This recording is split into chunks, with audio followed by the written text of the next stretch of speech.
bad government in Nigeria. Nigeria Watch, the only media that have been consistent speaking against the bad government and for the purpose for reformers.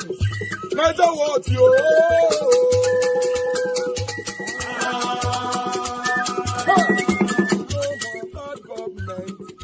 No more bad government. Nigeria Watch. No more bad government. Nigeria Watch. No more bad government. The only media that have been speaking. No more bad government. The voice of the voiceless. No more bad government.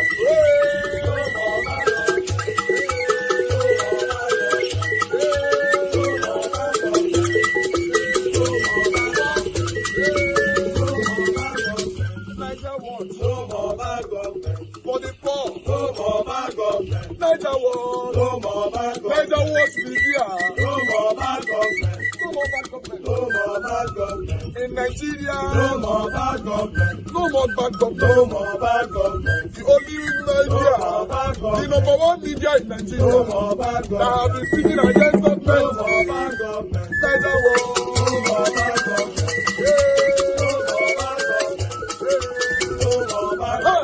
Nigeria Watch, yo. The voice of the voiceless. The voice of the voiceless.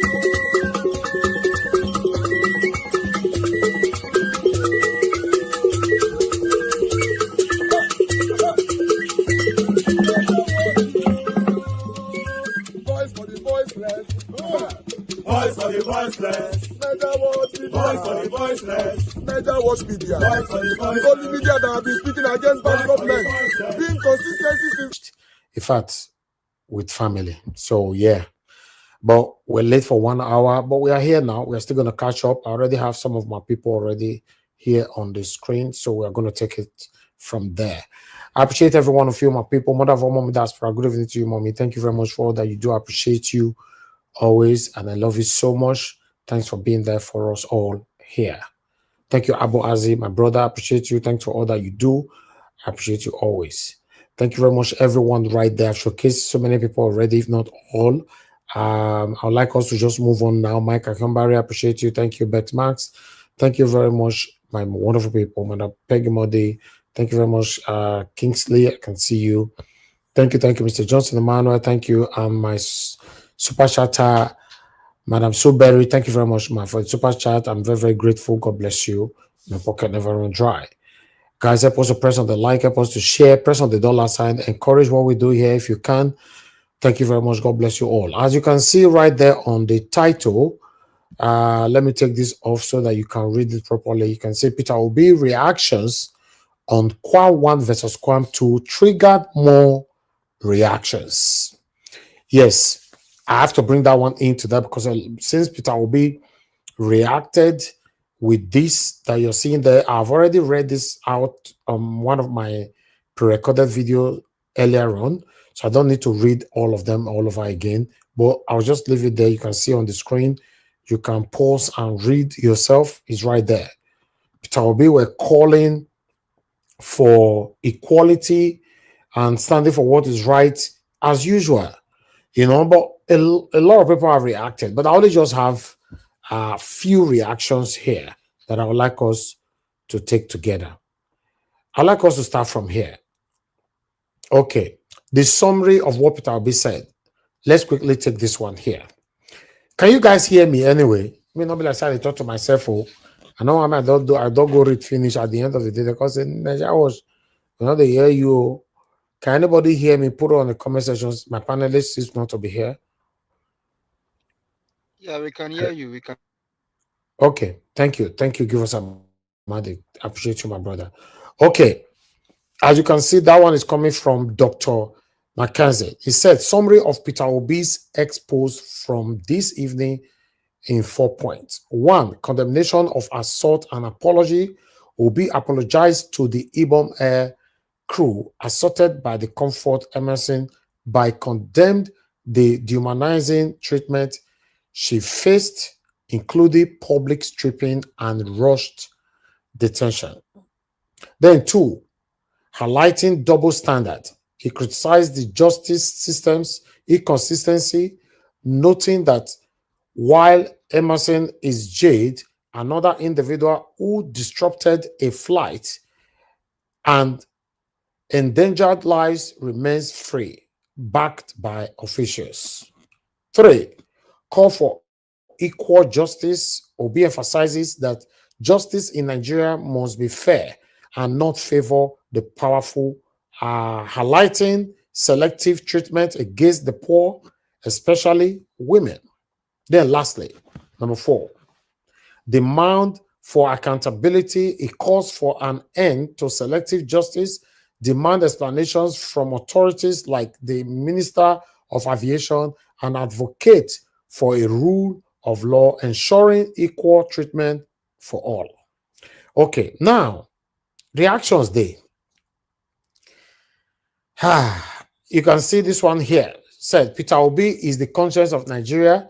This is the vision of the new Nigeria Poe embodies it, and it speaks up for it.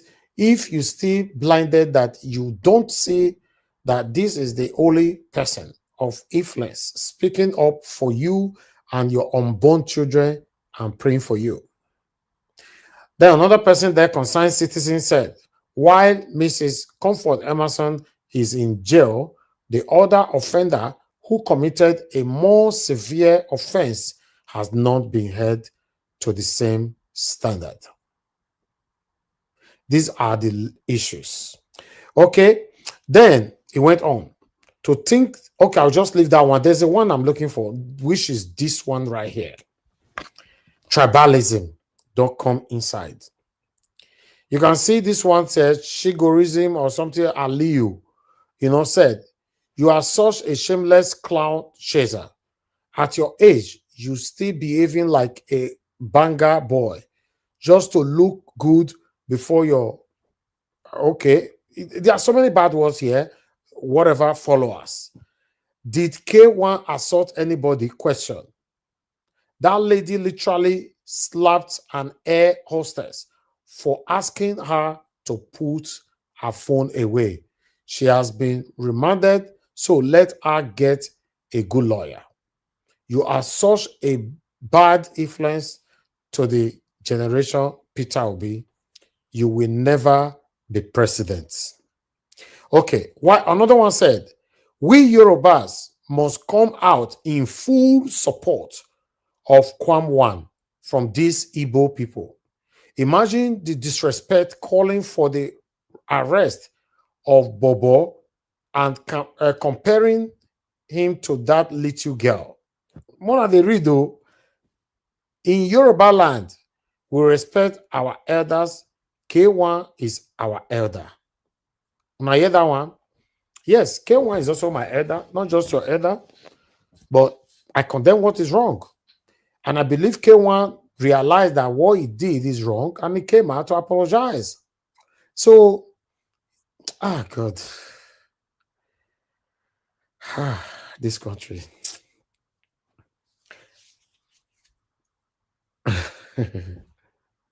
I'll just leave this reading. When I was reading some of the comments today, it was very, very emotional, to be honest. You know why it was very emotional? Not because how they insulted Peter Obi. No, not that at all.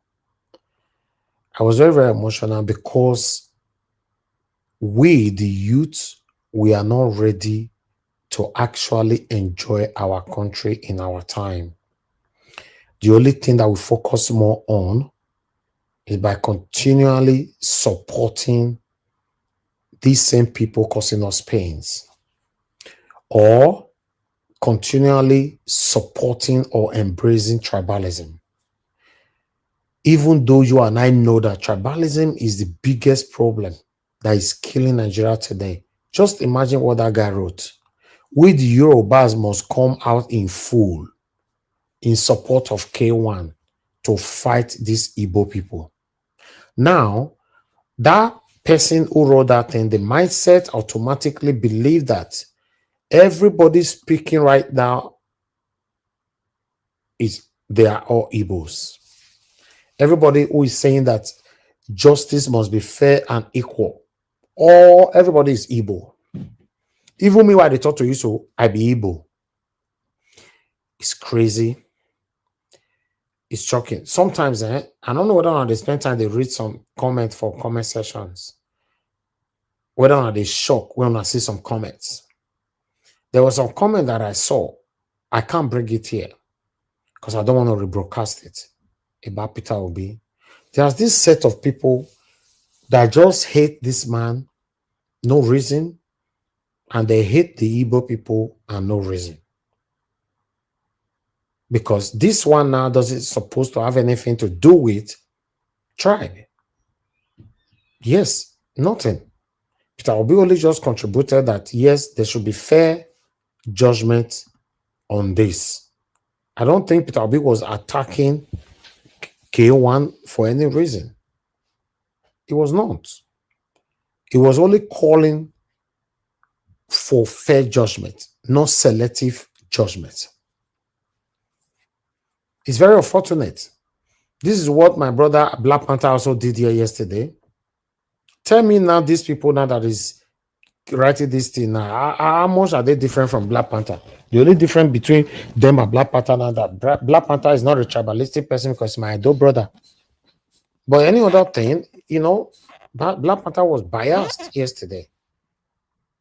Now, I wonder how Black Panther will feel now that Peter Obi gave these statements. Or Black Panther, are you going to come out now to say Peter Obi is also wrong? Are you going to use 1 hour to continue to defend yourself like you did yesterday? Nobody is saying, me myself talking here, I condemn that girl. I made a video before our broadcast yesterday. I condemn her in totality. And I even called for her to face the consequences.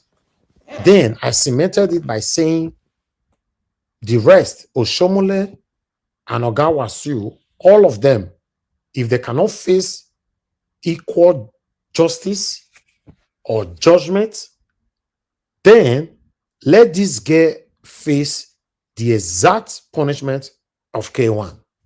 That was my submission yesterday, before our broadcast, on my pre-recorded video. It's crazy to see where we find ourselves today.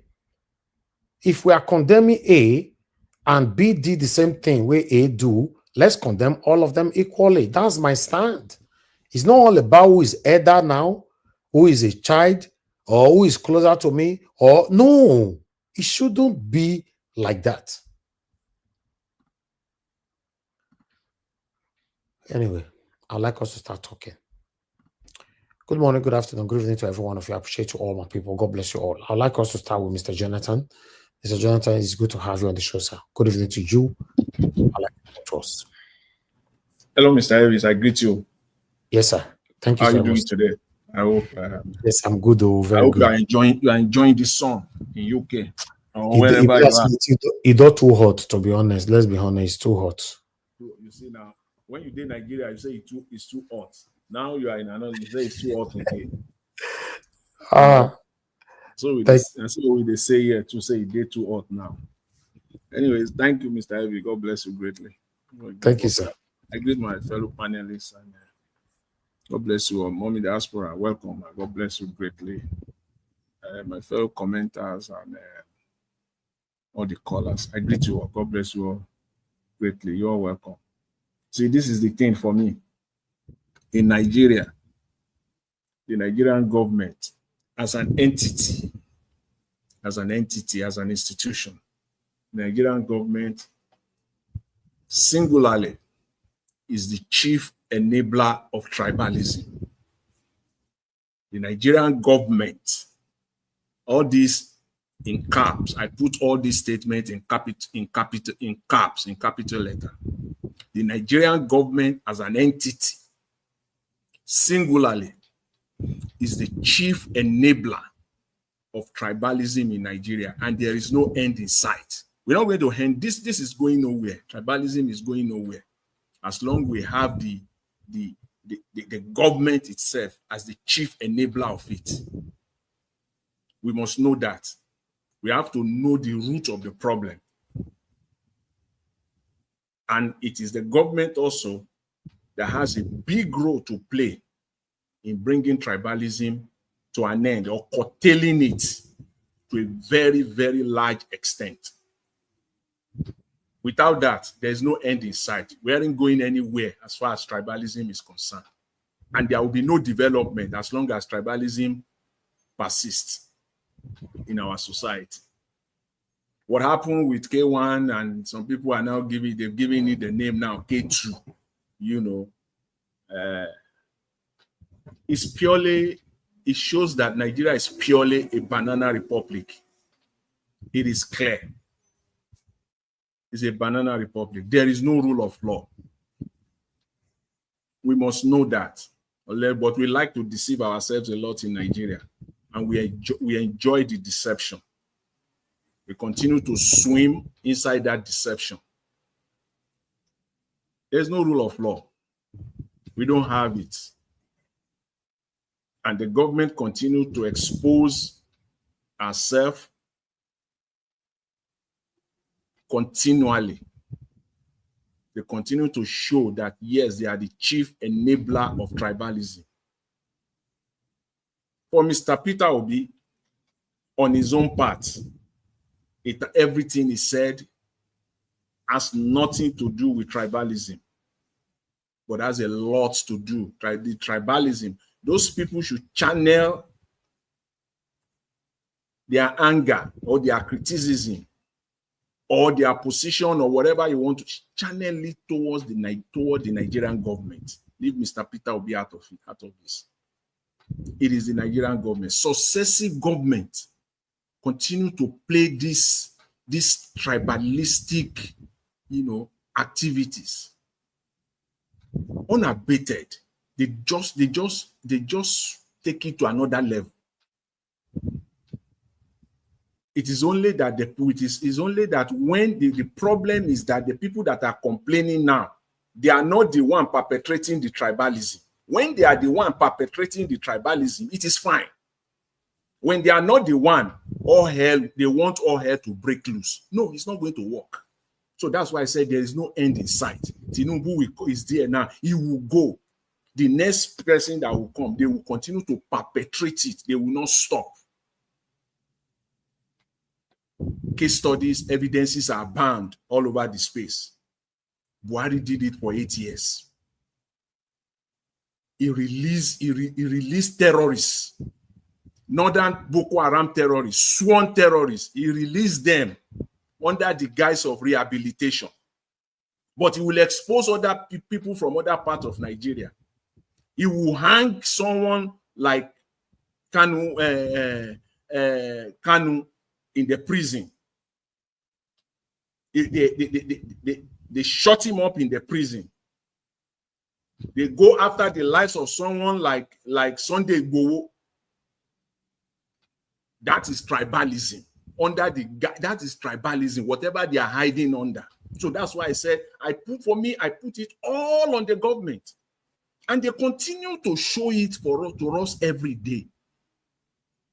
You will never know that in Nigeria, they can institute a case, get the alleged person in front of a judge, and get a judgment all within 24 hours. You will never believe that could happen in Nigeria. When it suits their whims and caprices, they will get it done under 6 hours. They will institute the case, they will put the person in front of the judge, sentences will be passed, all within 6 hours. Yes. When it suits them. Is it me that is doing that, or the ordinary Nigerians that is doing that? No, it is the government. So for me, I put everything on the laps of the Nigerian government, the politicians. They are the haters of Nigeria. And we should know where to channel, you know, our anger, our criticism. It is these people. How Festus Keyamo was able to get this case out as fast as that, where there are other criminals that should be languishing in jail, cases that should be completed, nothing will happen. Under what guise? It is tribalism. My man, my person, from my side, they will They will choose to do nothing. They will pretend. And people can shout and talk all they like. So this should not surprise us. Yes, call it what you want to call it, tribalism, yes. Who is perpetrating it? The government, not you and I. Those that are even complaining, all those comments that you read, those people are naive. Most of them don't even know how to channel their whatever that is going on in their brain. It is the government. It is the Nigerian government. It is the Nigerian government that is the chief enabler. And they continue to dance naked. You think the world is not watching? You think the entire world is not seeing all of this? You think it is only happening in that space called Nigeria? The entire world is seeing this. The entire world knows what happened past weekend with K1. The entire world can now contrast it with what happened 2 days ago with this lady also. They see what is happening. It is the Nigerian government. It is the Nigerian government. They are the haters of Nigeria. If not, you will dispense justice equally. So what is the problem with what problem do they have with Peter Obi? What problem? I just can't get it. So again, I put it squarely on the Nigerian government. I'll move forward to Baba Shelawan. I like the very fact that the man was honest, very, very blunt. He said he's unelectable. How many Nigerian politicians? He said he's unelectable. Talk of being honest politically. That is being honest to the core, coming from a Nigerian politician. I am not electable, so I will not even dare put myself forward. Many of those politicians know they are not electable. Even in their own village, they are not electable, but they will continue to put them because they know they will rig the system. We're seeing it playing out in broad daylight. Rotimi Amici is coming out. He knows that he's not electable. Many of them knows that they are not electable. But they will continue to put themselves out there. So I like the fact that he was very blunt. He said it the way it is. He will not put himself out. But the fact that you are not electable does not mean that you have nothing to contribute. But many of them in Nigeria believe that when they seek that public office, it's an avenue for them to come and loot the country and loot the country dry. That's the reason why. They don't have anything. They are not competent. They don't have competency. They don't have compassion, which are the basic things that you need to come into public office. They lack all of these things, and yet they will put themselves out there. I like the fact that he said Mr. Tinubu is arrogant and prideful. Yes, I believe that he is. He's an arrogant man. He wants to have it all. He wants to have more than everybody around him. That's why he continues to loot and to loot and to loot. He wants to have it even on money, on stolen money, on stolen wealth.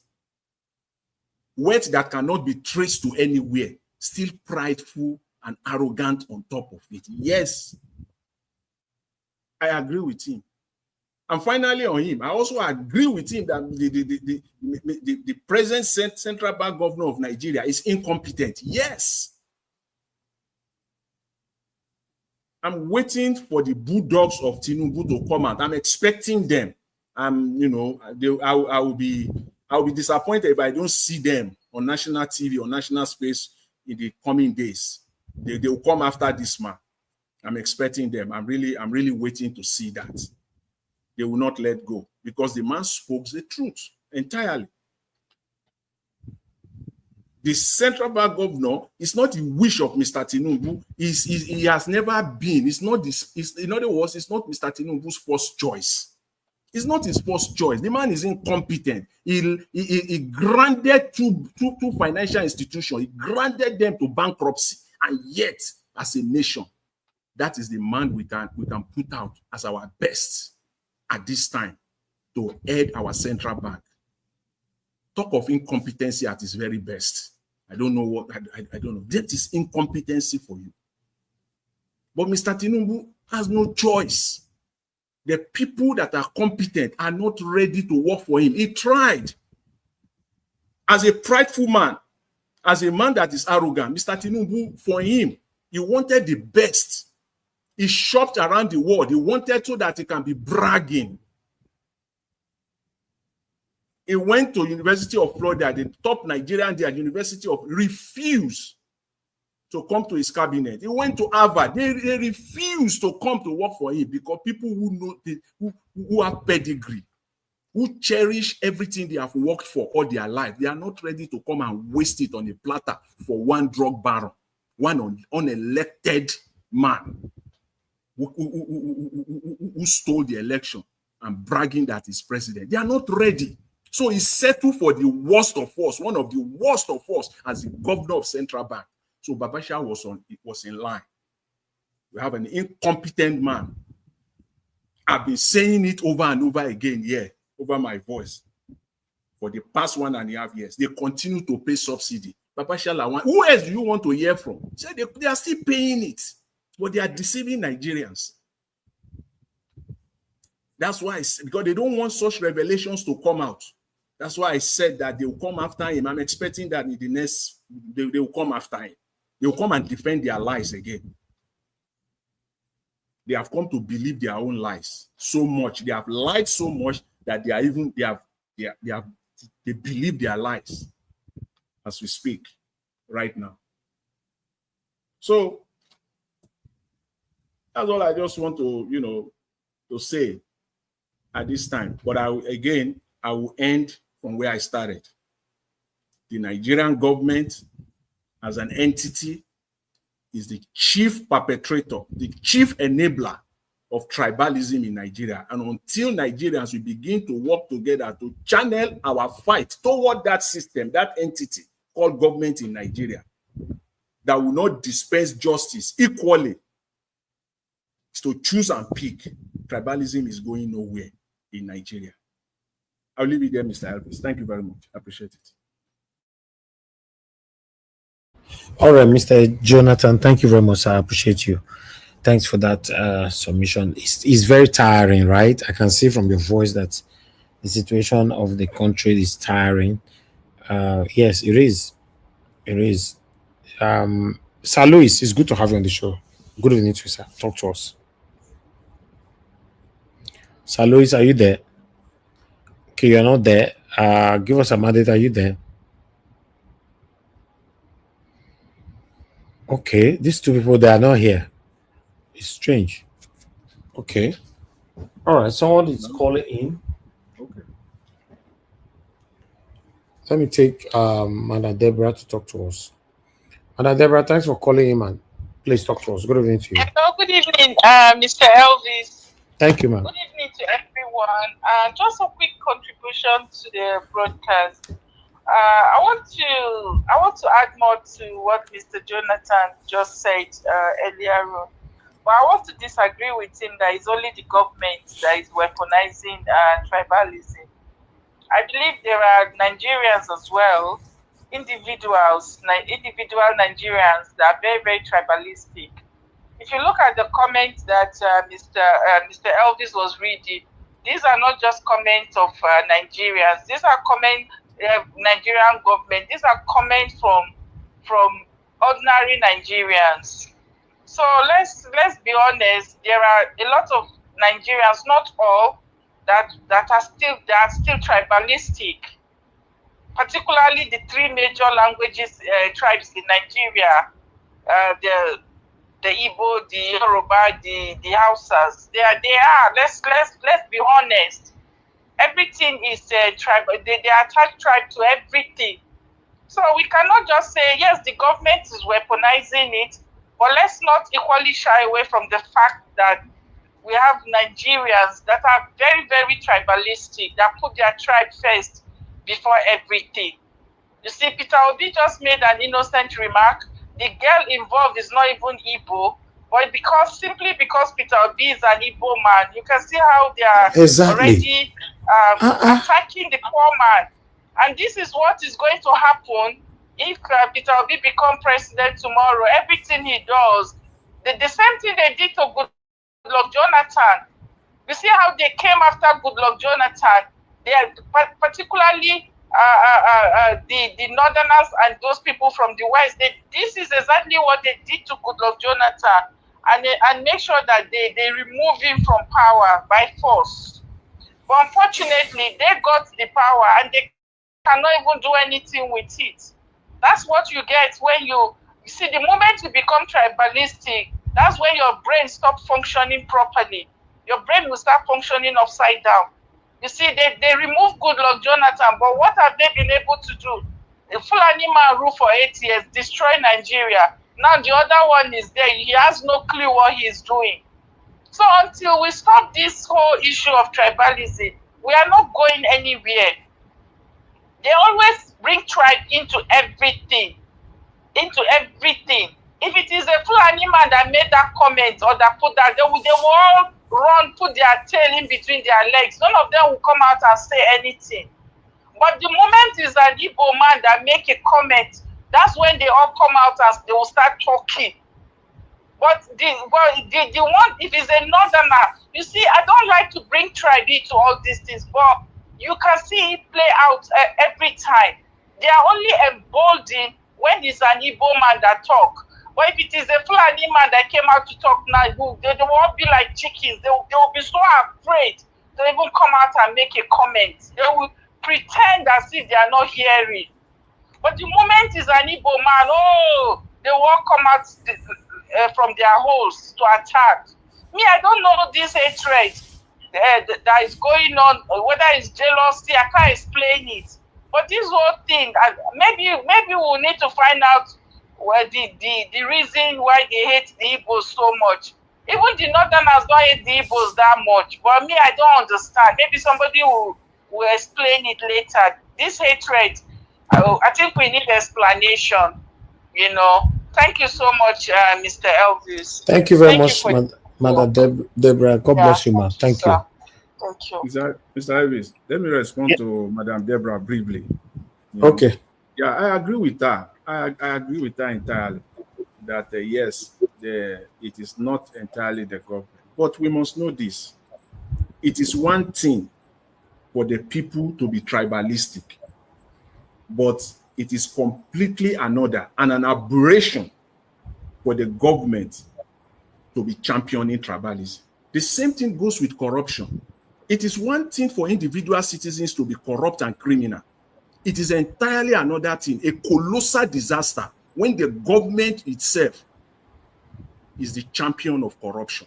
How will you now channel it to people, or how will you now stop corruption? How will you now want to fight tribalism?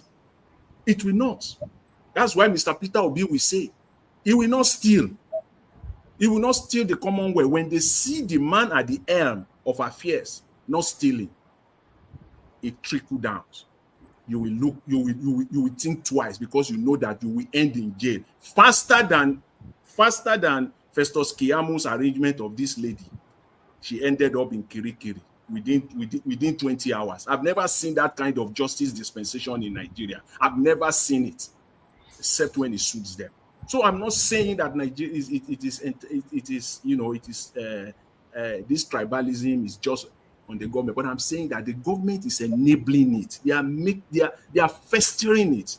They are making it to persist because they are also part of it, majorly part of tribalism. Because if we have a government that want to send a message that there is no tribalism and shut the mouth of all these people, naive, vulnerable, unconscious people that are putting stupid comments on social media, they will go after K1. K1 also will be in front of a judge. Then they will understand. The government will send a message that yes, they are not part of tribalism. He will be in front of, at the minimum, they will have arranged him before that evidence they are able to arrange. Because it simply means that you didn't give that guy fair trial. You didn't. We don't have a system. Did you provide her with a lawyer, her own counsel? Even if she might be person herself, she's still entitled to fair trial. You can't just take somebody and go and lock him up, and then another person did even worse. A terrorist act, call it pure terrorism that he played out on the tarmac. pure terrorist act. And is singing all over the place, putting apology all over the place. And some people are saying that they should accept it. What an aberration. What a nation that we have. What a government, what a tribalistic government that we have. And all of them are doing it, as I said earlier. The next government will do worse. The Hausa man, the Fulani man will come, and he will continue to release Boko Haram. And you will see a man. The other time you show it on this platform, don't let us forget, some few months or about, I think maybe 2024, a lady that saw someone that they accused of stealing maybe yam or a pot of soup in somewhere in Ekiti State. They sentenced him or her, they sentenced him to jail very fast, within 2 days. But yet, you will keep terrorists in the north, release them back into the society, into the Nigerian armed forces, into the Nigerian intelligence apparel security forces. And we're talking of insecurity. It is this tribalism that is killing us. But you want to protect your own people, but you want to prove to us that you are good when it involves other tribes. But when it involves your own tribe, you will do nothing about it. What are all these thousands of Boko Harams doing in our society? If not that they should be they should have built a new prison for them. But they are all there all across Nigeria. Rather, they are building, they are renovating the conference center, spending almost 40 billion naira to do that. What? This tribalism is a cancer, and it's going to kill that country.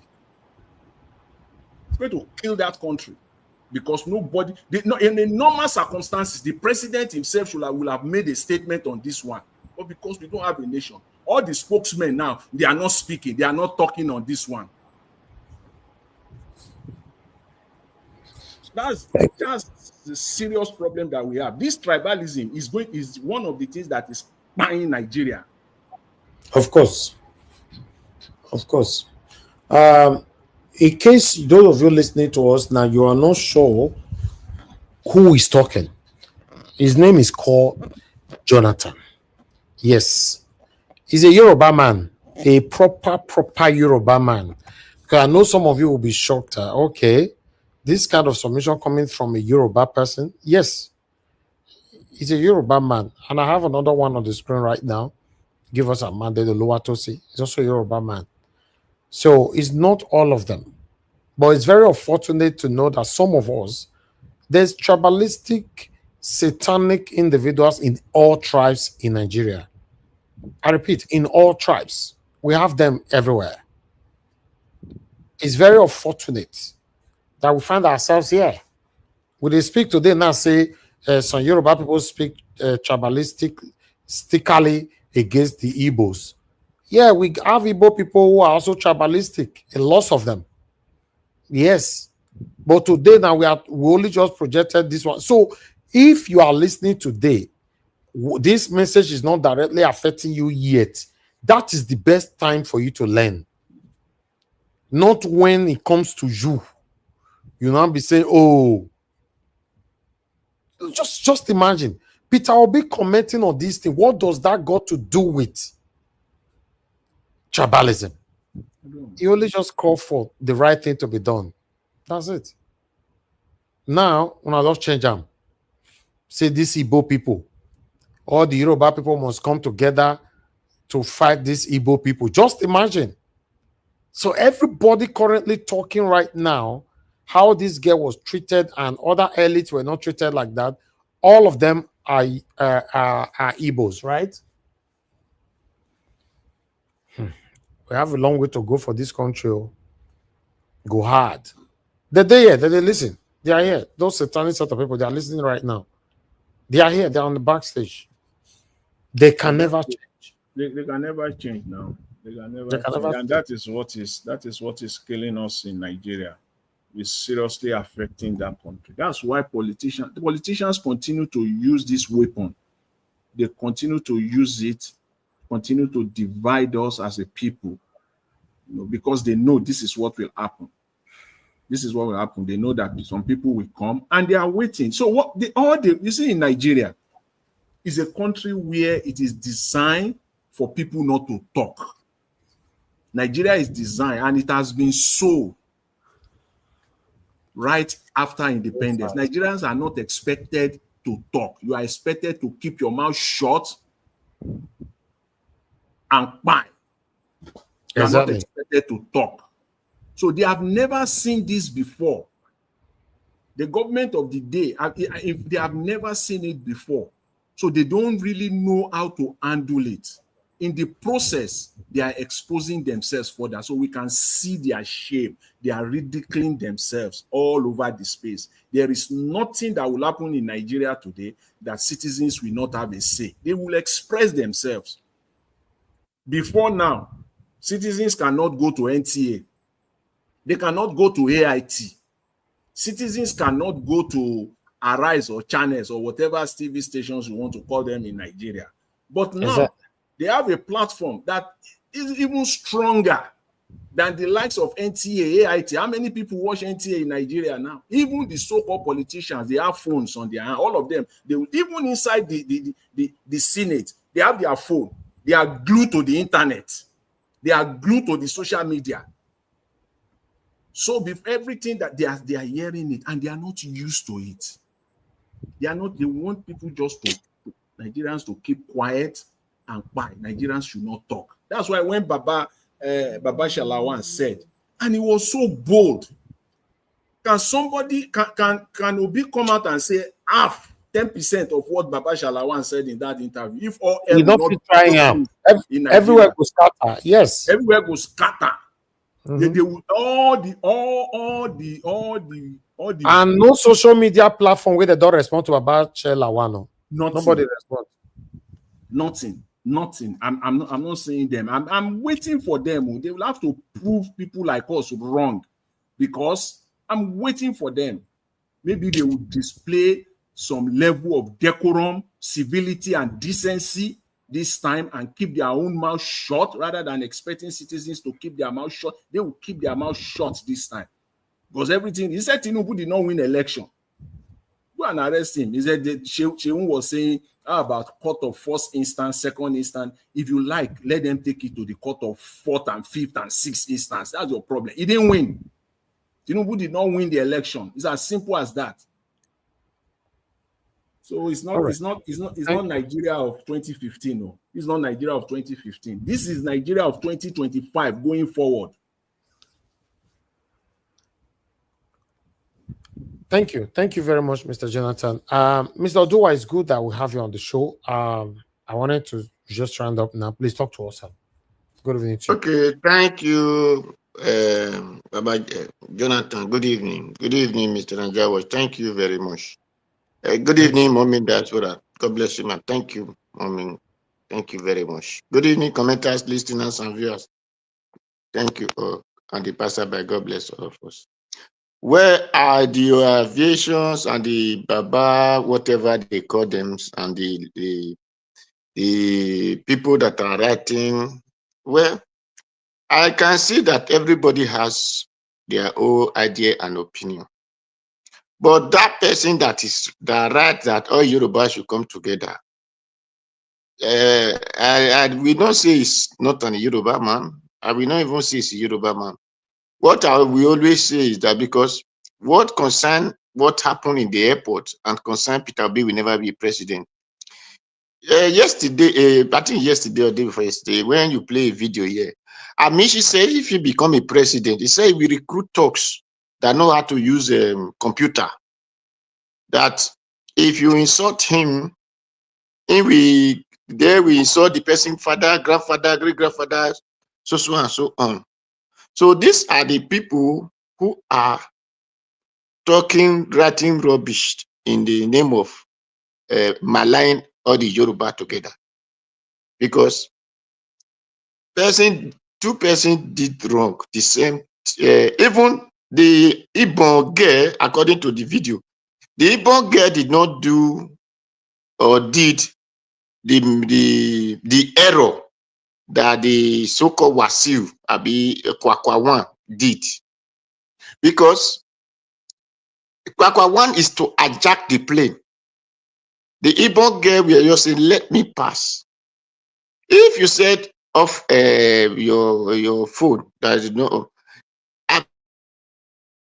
I believe that we have been seeing people showing a record of their in flight, their in this. If those phones were off, how do those records came on board? Or we that travel from one place of Europe to another country, is that how we off our phone before? Because the phone with the flight were not ready flying yet. I believe they want to come down. So is that how we off our phone to come down from the flight? Because I did not know, or is it different flight the Nigeria people are using? Is it not the one the white people make? So that is why I love what Erufai they asking. Where these people they enter, they start this work. What is their training? What is the instruction given? What is the pamphlet given to them? What is it written in that pamphlet? Their manuals. What do they learn from it? Because if the phone was on flight mode, I believe all the network will cease. And they asked the interview asked that man who was one among, I think I believe is among the ministers or one aviation minister, that Wasiu and this girl only said the girl who commits this, but he refused to understand that security is security. Then they will have handled it well. Why do they not handle the girl own well also? If they can handle Wasiu own well, this, that, because the girl now did not block a flight. Always tell a person that stand on the door, let me come down. If you are not satisfied that she did not off her phone, what you will tell her, you will drop her. Come down from my flight since you refuse to off your phone. Because not that the flight is flying in the air. If the girl now drag her, why are you dragging me down? Then that will have become the problem, that you fail to obey the instructions of the flight and you are still misbehaving. Then arresting the girl or persecuting her will have been very simple. I believe if they really want to persecute person here, it is the flight attendants they're supposed to persecute. Because let's say, let me come down. If you let that person come down, all this shenanigans will have not happened. It's because we the black, we Nigerians, because I know why I'm always using Nigeria. We believe when we just put in a position, we want to intimidate others. Because if not, it is not only Nigeria that have fly that fly in the world. If those people are not recording, how do they see all those fly that they are flying? This one, this inside is beautiful. This one, is that not? Is it not recording? Or do those people carry different camera there that did not use electronic device? So it is unfortunately that what we call poor man don't say what is reality or what is truth in the meeting. Instead of him to become confirmed, what this poor man says is the reality, they say, no, let's postpone this meeting to another day. That is what this guy is suffering from.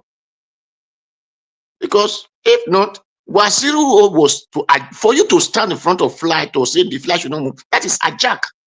And that person will have be the person to throw in the creek, because terrorism does not have a reward for any grade. That you are chiefs, you are king, you are this. Terrorism, and you have to face it. But in other hand, Nigeria, when you are a terrorist, then president give you estate, they give you money, they give you this. But when you are fighting terrorists, they put you in prison. That is what is really truth. Because if not, Wasiru will have been the person they will have arrested, not this girl. But unfortunately, she came from a poor background.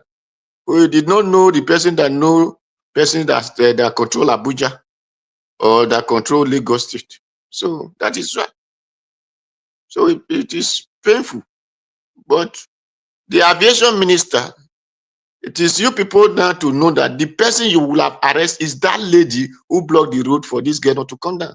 Because If you are a driver, person want to enter your car, he could not obey your instruction, you drop that passenger. You went, go ahead and carry on that passenger. So it is unfortunately that Nigeria is something else. The man that wrote a Yoruba, all the Yoruba should come together. The Yoruba did not come together and fight Fulani that they were that are destroying Yoruba land. That went to a war and destroyed a lot of people in the church. That destroyed from the Boho village. I even take away from the Boho brother. What is the name of this Pharaoh? Even Pharaoh, the this Yoruba man, although may so rest in peace. No, the one that we are controlling. What is the name of this group, Yoruba Forum? That the daughter went and back out. They take away his daughter. Then that Tinubu went to and say it is how God want the lady to go away. Why Tinubu's children did not want to go away? They are using Nigeria money to go to another country. This boy or this man that Yoruba should come together. He did not that the Yoruba should come together to go and fight those people. So you have to understand that all these people, this one that are acting, all these one are the one they employ, just like the way this man said he want to employ TAT to be abusing people in internet. So that is it, because anybody that want to check like now believe that Facebook or this thing, we pay them money, they need to bring Peter Obi inside so that they can have you, they can have this, they can have that. Because if not, everybody that be commenting, they're the same person. You have to understand that law is law. Despite Nigeria, despite law is not law. Law is law. A terrorism act is what Wasiru Ukwawanko attempted to do, to commit. So that is for that. In other hand, I will still say here that ADC people, with the way this man talk just now, in other hand, they are vying two persons suspected to be their candidate. One, Peter Obi, two, Atiku. Because the man said something. I don't know the man they interviewed in his name. He said, even the person come from the sky. What matters, what who understand the problem of the North. Atiku said the other campaign that they should not vote for Igbo people, they should not vote for Yoruba people, they should vote for person that come from the North. All right, thank you, Mr. Odua. Please, elite you. You know, round up 30 seconds. Okay, thank you. So for that reason, and this man said, the Northern people have to come together in agreement. So this is why I suspect these two persons. Either they choose Peter Obi or they choose Atiku.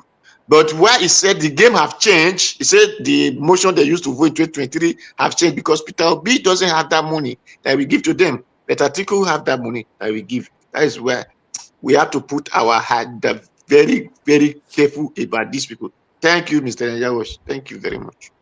Thank you, Mr. Odua. God bless you, sir. Thanks for your submission. Black Panther, my brother, unmute yourself, talk to us. Good evening to you. My brother. Come on for there. He won't cut my neck yesterday. Come on for there. Anytime I go left, he be like say he won't kill me. I'm not supposed to give you breathing space now. Look, thank you very much. Everybody, thank you. And I want to thank Mommy Diaspora. You are awesome, Mommy. Thank you for giving us this atmosphere to really, for me, really to put Nigeria Watch on the stand. Yes. That is why we are here. I want to thank the speakers that have spoken. Mr. Jonathan, you are just simply awesome. Thank you so much for what you. So I'm going to speak deeper. I'm not going to offend anybody, but don't take it as an offense. You see, yesterday, where I am coming from, I said I'm not going to be political. And you guys were trying to push me down there. I don't want to be political. I want to look at it from the criminal point of view. And I focused on it. And today, like I said yesterday, Wasiu Ayinde, I can never be in support of Wasiu. and I will never be in support of Wasiu because of one fundamental thing Wasiu did to the Federal Republic of Nigeria, which is an assault on every one of us. He gagged and militarized the polling booth beside his house. And the question now, why is the polling booth should be beside his house? Why did he disallow people from not voting? Those are the fundamental questions. Look, I have a lot of things against him. If I pull it out here, you people will be shocked.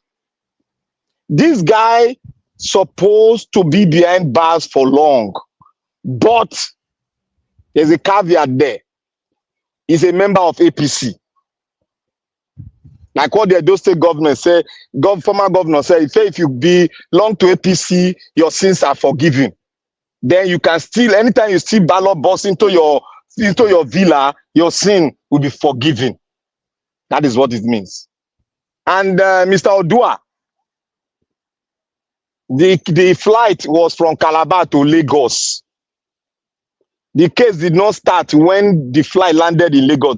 This case started from Calabar inside the airplane, and as they landed, they called the security agents to come and apprehend her. That is the case. That is the summary of the case. So don't look at the case from the landing position. A lot of things went wrong in the airplane, but most people tribalize it inside the airplane too. Because every Nigerian is aggrieved. Why?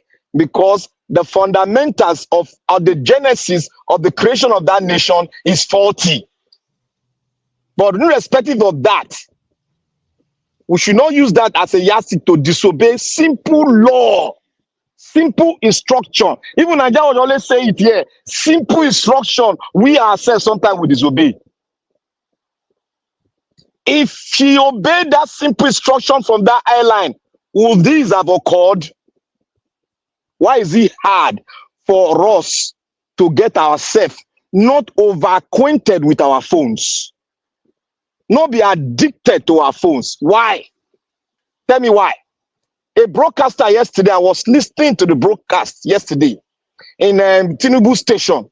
A girl that I know, he goes to Believers Love Word. He's a cell leader. She's a cell leader. She was on that. That's where all the girl, where all every women speak. She's from Edo State. I know her closely.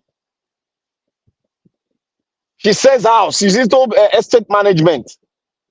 I won't say her name. But you know what she said? She said the Nigerian character would not make us just succumb with any law that is being brought forth in any space. I said, wow. He said, even he herself, whenever she's on flight, she used to put on her phone. And if the air hostess say, if the pilot says switch off your phone, she will dodge and put it on flight mode and still be listening to music until when the air hostess comes, then she will now switch off her phone. See, you can see this is I can bring this step for Nigeria to play it. You people will be shocked. On a national TV, a woman is even it, and she's teaching the young ones how to disobey laws. I hope you guys can hear me. How to disobey laws.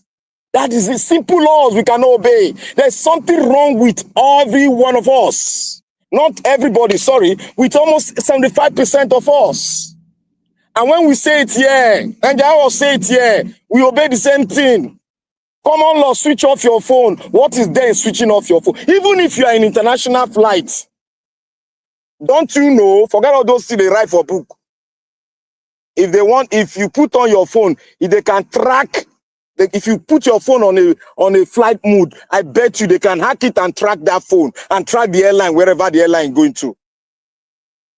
This thing, the world has gone something else. The science has gone beyond what you can really define on the space, on Google there. They've gone far. In our home in America, they can monitor you through your smart TV. They can monitor you. I'm saying it. Most Americans, they know what I'm saying here. They can monitor it through your smart TV at your home. They know what you're doing. So everything has gone scientific, and they've proven the books wrong. Most scientists have proven the books wrong. And now let me say it out here. The government is going with our pressure. The government is going to prosecute Kwam 1. But it was even illegal for the minister to put forward a six. Why would they do that Hello? immediately? Do they have to wait? Do they have to wait? When will they do it? Wait, let me land finish before you nail me. I beg, sorry. You see, it is even illegal for him to even place a ban when prosecution has begun. He cannot put a ban even when investigation has begun. You see the character of our ministers. They are a lawyer is even air. A son is air. You can see now, but when he will come to the TV now, he start turning it around. And let me go straight to Baba, what's this? I forgot to be sorry for not mentioning it very accurately. The ADC man that spoke from the north, a Christian. You see, there is a cold war going on. All of us should be very smart to notice it. There is a cold war going on. 2 people has come out to say Bola Tinubu did not win the election and he lost in a very big margin that had never been seen in Nigeria before. 2 people have said it. El-Rufai, Amechi. Now the third one came. He said he lost. We saw the tabulation. We saw where they cancelled. We saw what they withheld. So he lost. He did not win. So they are telling him, this is a code that I'm giving him. If he proceed, remember they've just arrested one minister, former governor now. EFCC, he has used his dogs now to pursue all it started with one. He's going to make a fundamental mistake because when they will come out, they will give him the second signal. They will now open the books to every Nigerians so that they can see. Everybody goes shut up. All those APC, they go shut up. And now I don't even care about the tribalistic issue there because Nigerians, many people grew up, all of us grew up in that pool. But the ability for you to pull out yourself and see every human as equal as yourself now lies on you.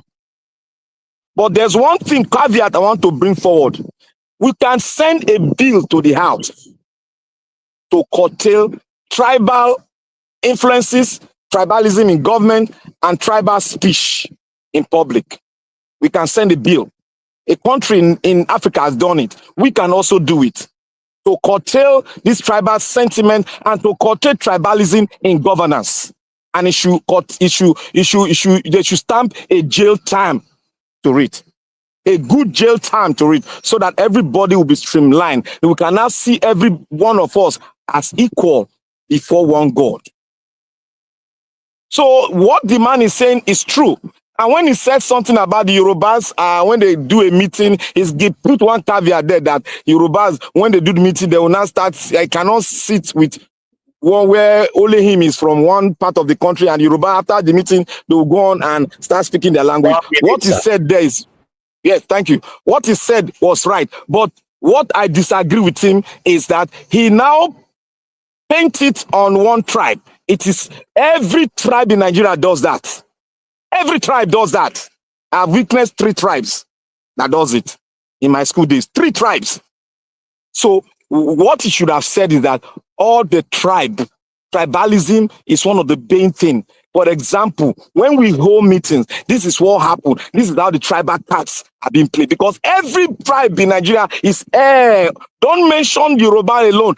Every tribe in Nigeria should be mentioned alongside. Because that is one disease that we have to purge. But we cannot purge it, but we can curtail it. If we curtail it, we will not get ourselves acquainted by not being tribal, but seeing everybody as brothers and sisters. I rest my case and I say we should put forward a bill. Whether it's Agbado that is there, no, let us put it forward. If we cannot make it this time, the generation after us will notice and they will bring it up again. Thank you very much. All right. Thank you. Thank you. Black Panther, appreciate you. Thank you very much. Okay. Okay, are you available to speak now? Give us a Yeah, mandate. I'm available, sir. Okay, go ahead, sir. Good evening to you. Okay, thank you very much. Good evening, Mr. Elvis. Good evening to you. Honestly, I greet everybody. Mommy, that's why I greet you. Happy New Year, man. Greetings to you, mommy. I love you. Thank you for all that you do. God Where bless you. this one get Happy New Year from? Where your Happy New Year they come from? No worry, no worry. That's not our elders. No worry. It's not for you. Not for the small boys. It's for the elders. So don't worry about it. Mommy, you understand. You be elder now. You don't be elder, me. No Mommy, mind now. Look at this mommy, small boy. They call himself elder. No I mind don't call now. myself. I don't call myself elder. I don't call myself elder. I say it's for the. I don't call myself. It's for the elder. So that's how the young boys will greet the elder. You want take bitter. You want take cola before the elders No, of the no, floor. no, no, no, no, no, no, no, no. You want more flog you. If there's no go cut and drink, oh. Well, thank you very much, my brothers. I do appreciate everyone. Mr. Abwaze, Mr. Joseph Emmanuel, Madam Irene Finance, in case you get it, I greet you.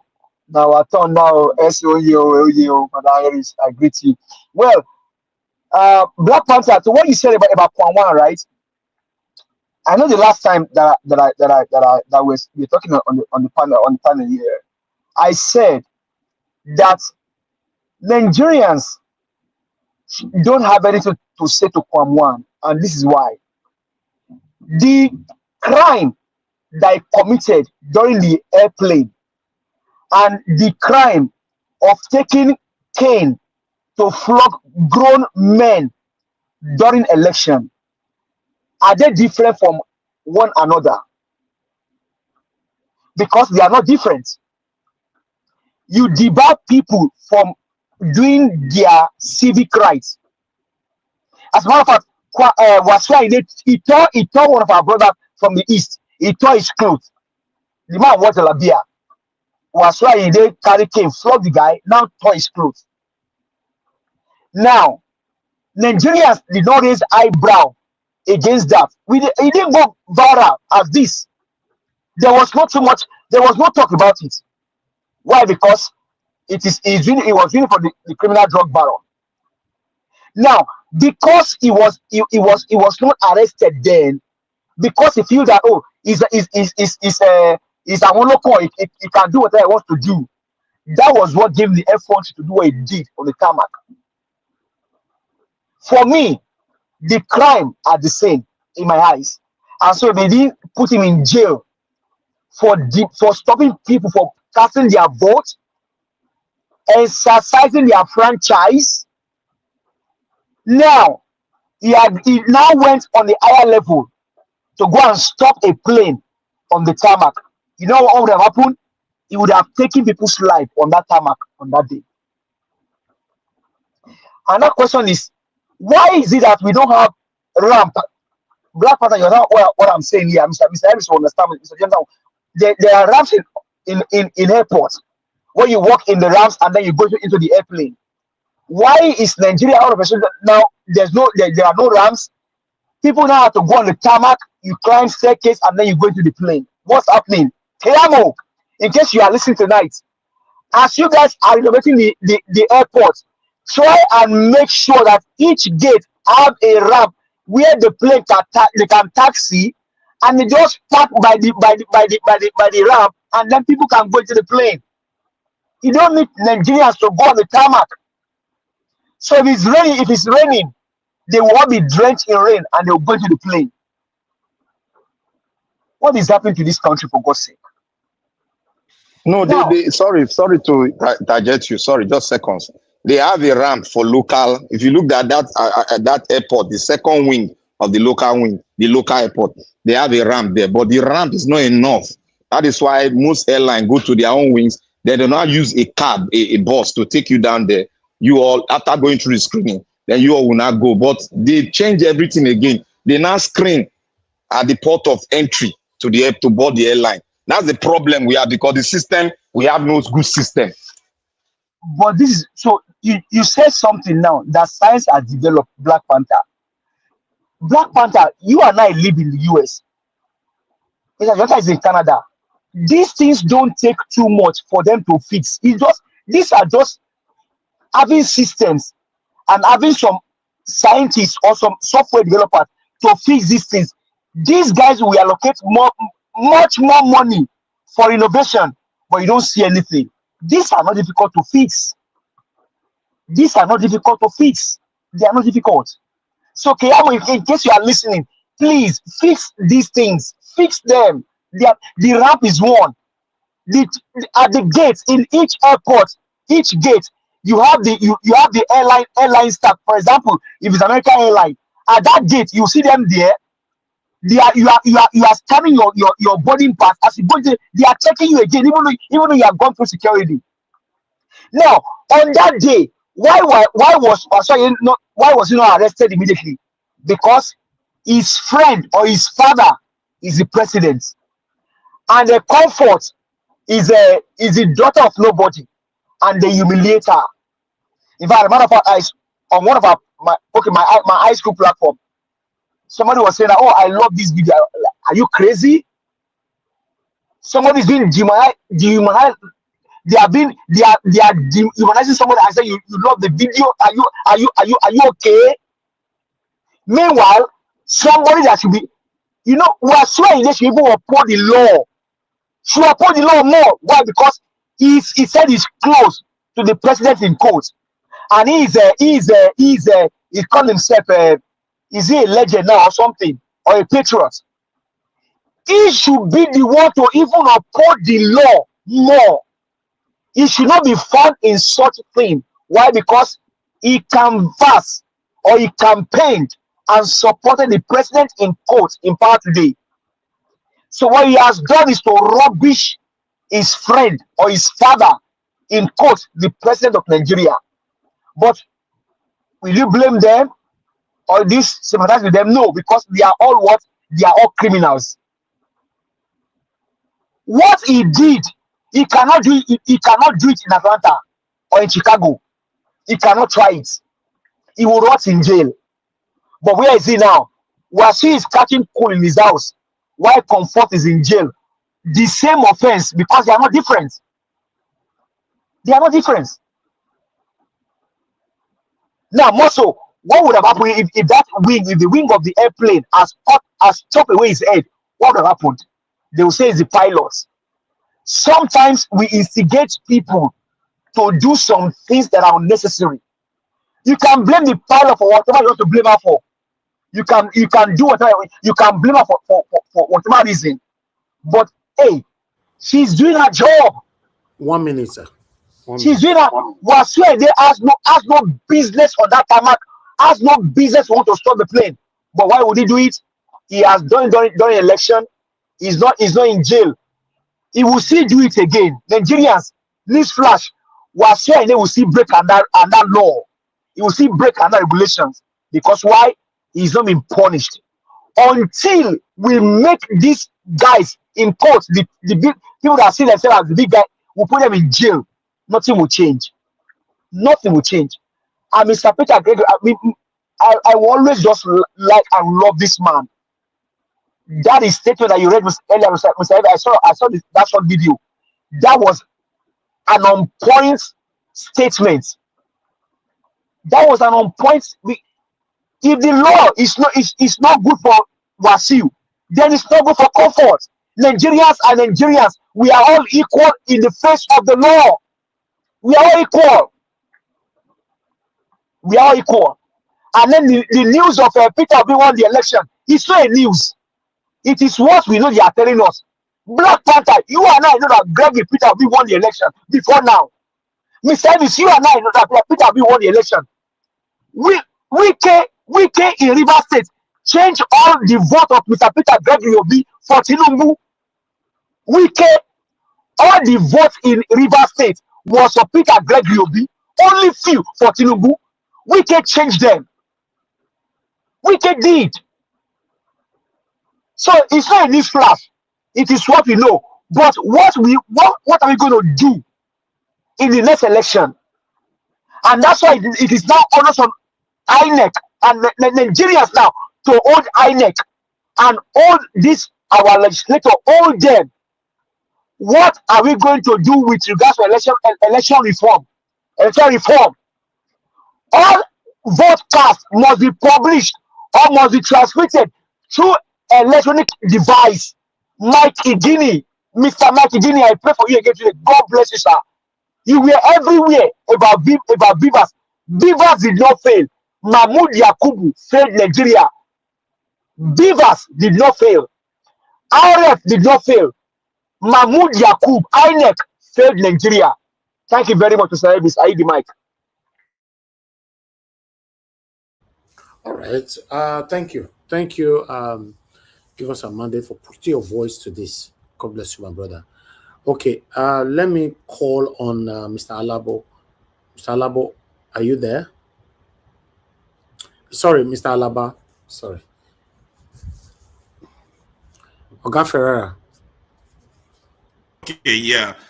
Okay, Thanks, that's sir. me. Good evening Yeah. to you. Remember, there's Thank you. another Mr. Alabo, although mine is Alaba, but Yours there's is another Alaba, Mr. yes. Alabo on the panel. Yeah. Yeah. Thank you, Well sir. done, Good oh, evening. well done, everybody. Greetings to all of you, all Nigerians. Good job, Mr. Elvis. Great job. Niger. Where I won't start. Well, let me about airplane mode. I'll say that one last. Let me first of all talk the important one. Nigerians, we have a culture of oppression. That is how we were brought up. And we have imbibed it, and we have a culture of being bullies. We have been, all of us, 95% or 99% of Nigerians by nature are bully.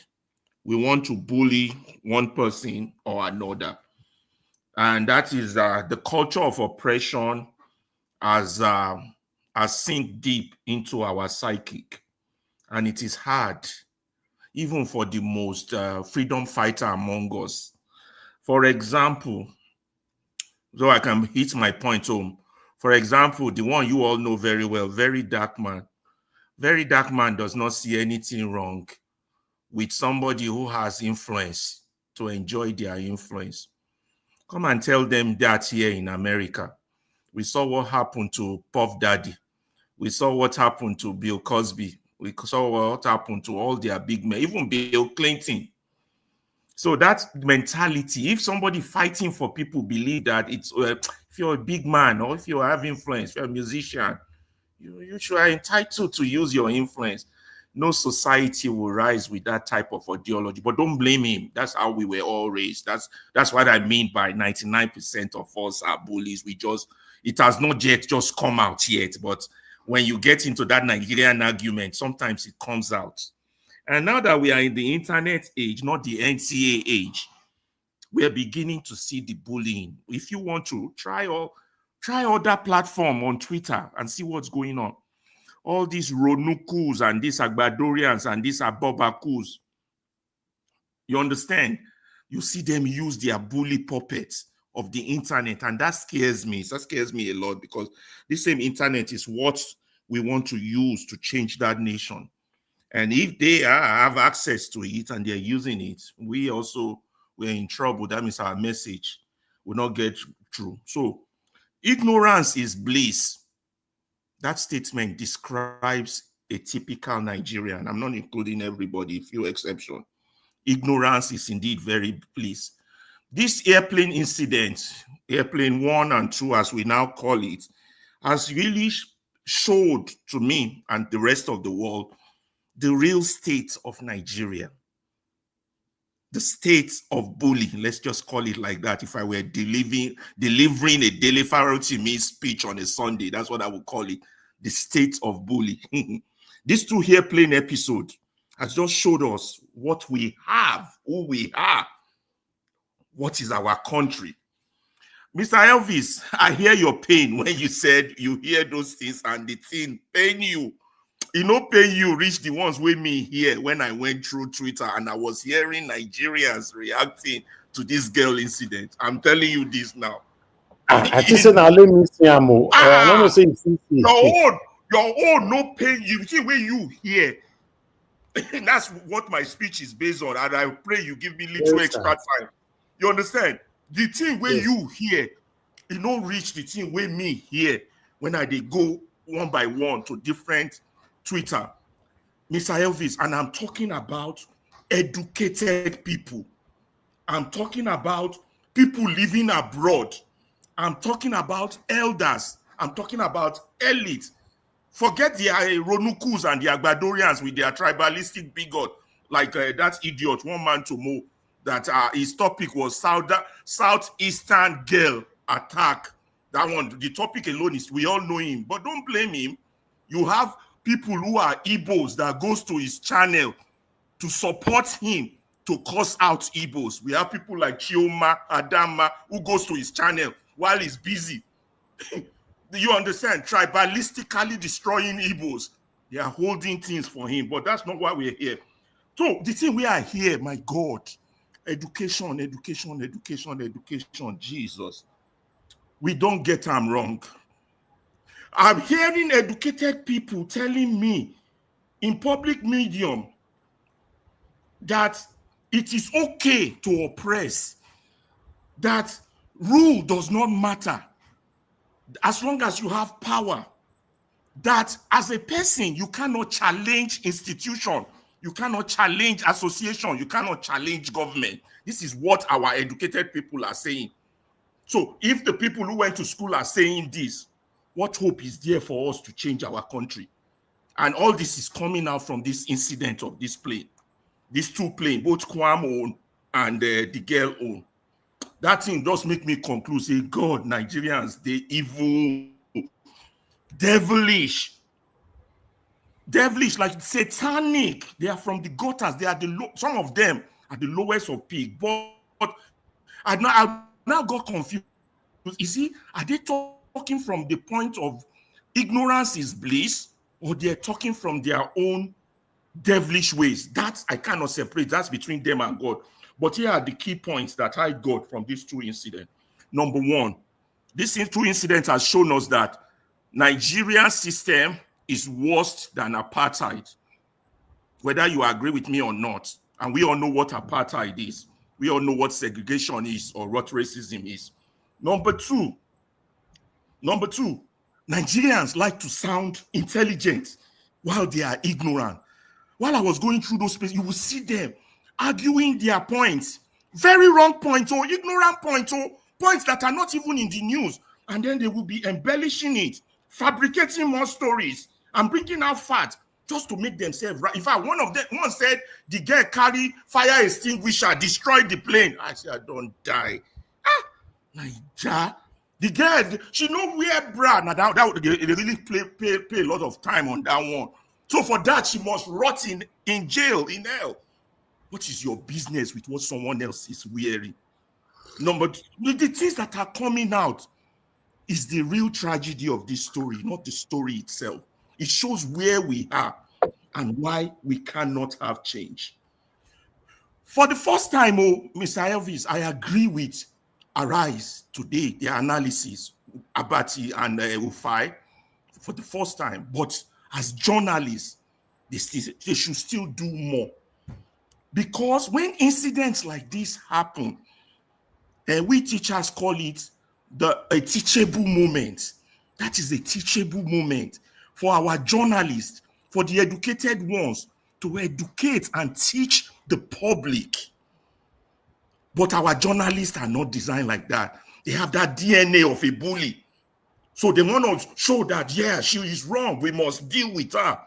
They don't have that DNA of an educated person, whereby your education is supposed to change your environment, whereby you come out and give information on things that are happening that are abnormal, things that are happening that are normal. Now, if that girl Comfort has a country, she has no country. By now, she's looking at becoming a millionaire from lawsuits. If she was an American, that this happened here in America, she will be a millionaire. But don't expect that in Nigeria. Why? Because what you saw there was a battle between, because we Nigeria, we like to focus on the minor instead of focus on the major. What just happened with these two plane incidents is a battle between an individual and an institution. The right of both. Institution has its power. Individual's power too must be there. It cannot be suppressed. That's why they are called human beings with basic inalienable rights. Rights that you can't take away, with God-given rights.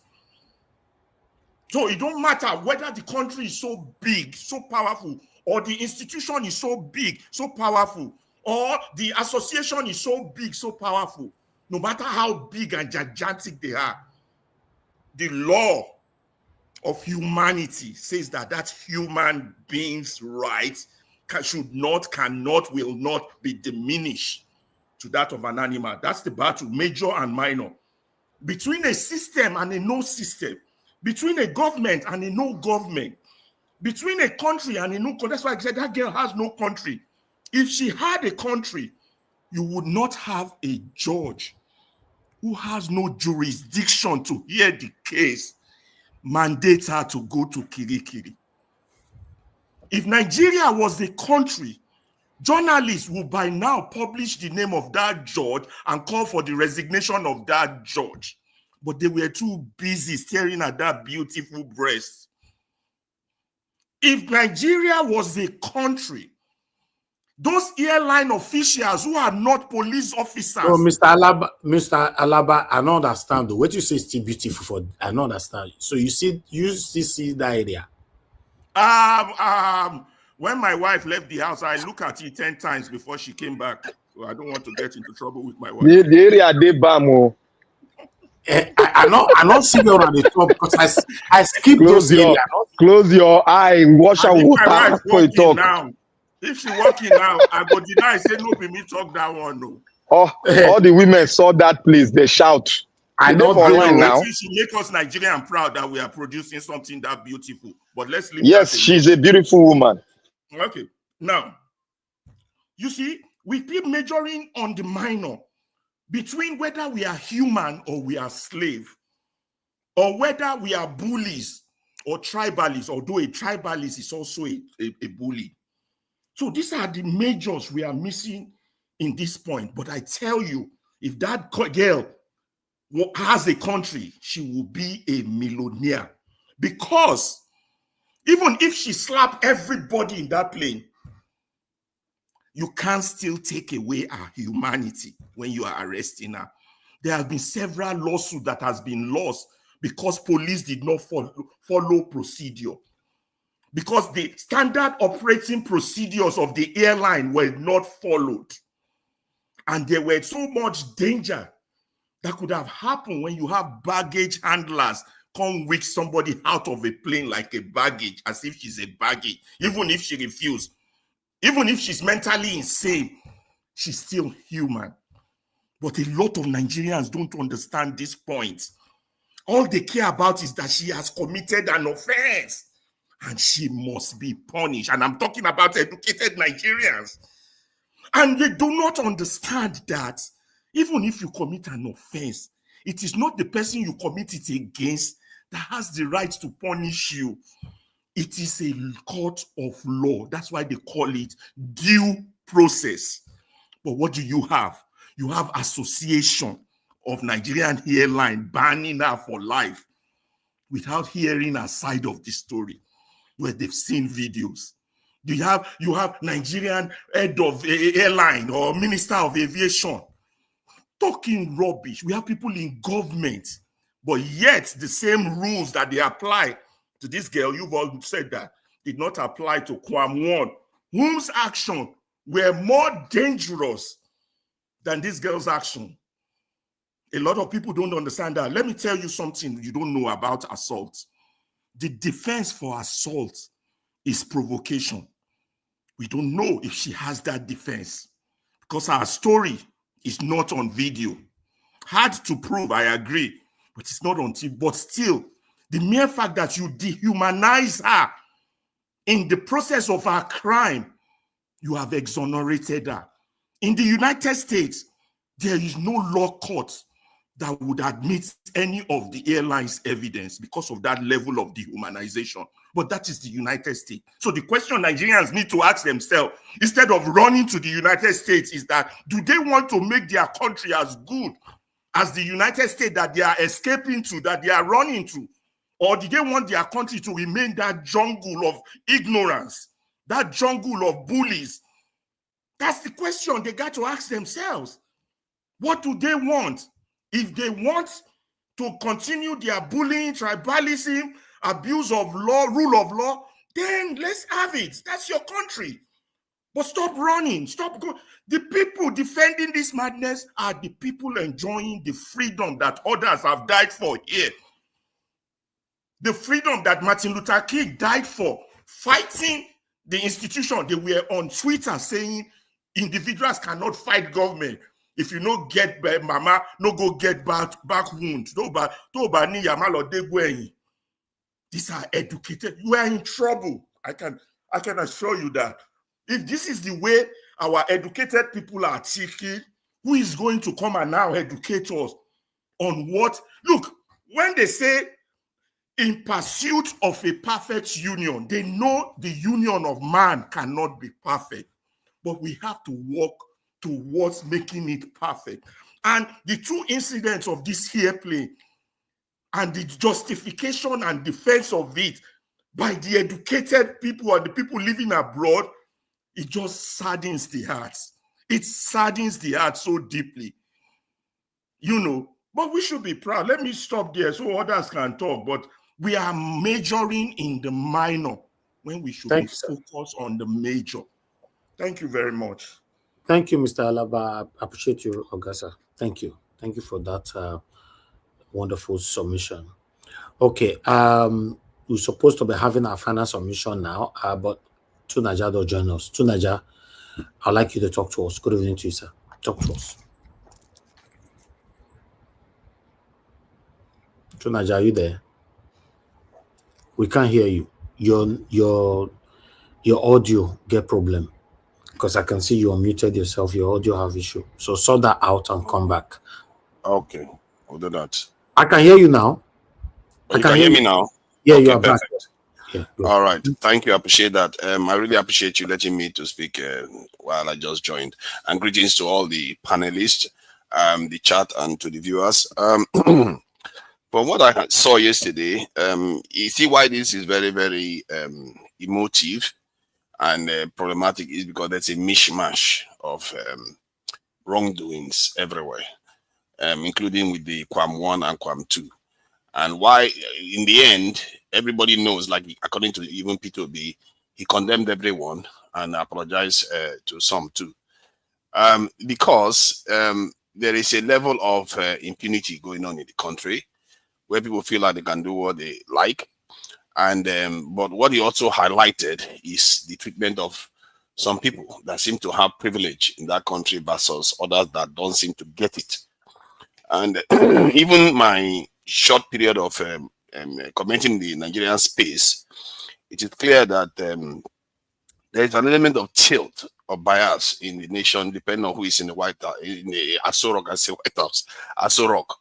Whoever is in the Aso Rock seems to favor their own people for some weird reason. I don't know why that is the case, where some people seem to be more above the law than others when they do the same wrong doing. And I think it's a fair point. People need to be calling it out. It's a very, very damaging aspect of our culture where you see, in the case of Kwam 1, he goes on and he almost got somebody killed. He almost got literally someone killed at the airport, and he walked away. While the lady that was arguing over a phone too attacked people, and she is being put in crickery. And from what I gather, she's not due out anytime soon. She's going to be tried and already given a life ban. It just seems like the entire thing is not handled properly. The country, if you look at Nigeria, it's a very, very dysfunctional environment. One of the things I discovered while having this, looking at this issue in Nigeria, because everywhere you see the decay of everything in that country. Look at in the UK, I was astounded the number of criminal convictions in the UK per annum. Well over 1 million criminal convictions in the UK. Can you guess how many criminal convictions take place in Nigeria every year? It's not up to 30,000. And Nigerian population is about 5 times at least more than that. No, at least 4 times more than that of the UK. Just when I looked at it, I said, this is madness. So all these judges and lawyers with all their headgears and everything, this is where they got us to. This is their outcome. You know who I am, all their degrees and everything. That's the one they've given us so far. The country is decaying because our people are dysfunctional. The system is not working. It's almost as if somebody put a screw in there, a spanner in there, and just ruined the system and make sure it doesn't work. A lot of the cases acknowledged and evidently is settled without getting to court in Nigeria, because the trouble that people go through when they get to court, it might actually be more damaging than actually being sent to prison. Because the Nigerian legal system is broken, and I don't know. They really need to take take account of this. Because I didn't know this when they were busy jailing Dele Farotimi for criticizing the legal system, the judiciary. They need to own up to their responsibilities, and so the police need to own up to its responsibilities too. The country is dysfunctional because nobody's enforcing rules. Nobody. How can the UK have so much more convictions than Nigeria, where people are breaking rules left and right? No wonder they do it.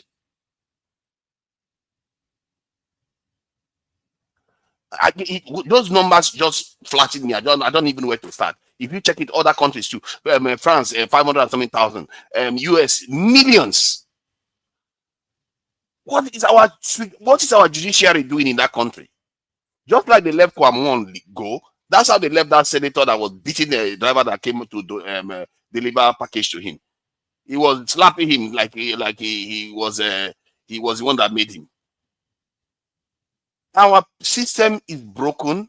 This is why even when you go for an election, it doesn't work. We have a law that says people should not take money from politicians to vote, and yet they do it at the polling station. You wonder why.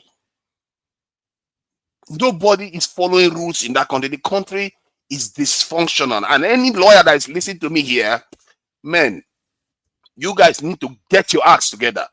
And if you are in law enforcement, you need to get your acts together, because you are killing the country. If you don't do your job, you are killing the society. Even if it's me, because it's not about me, it's about everyone else later. People have to learn to follow rules, and for that to happen, it's funny because if you look at my the motto under my profile name there, it says security, law and order, and technological revolution. That is what the nation needs. I didn't know the law and order was this dysfunctional. The scale. And some of all these things, if you don't look at it, you will not see. But everywhere I've looked at in Nigeria, the decay is astoundingly terrible. And nobody is paying attention to those things.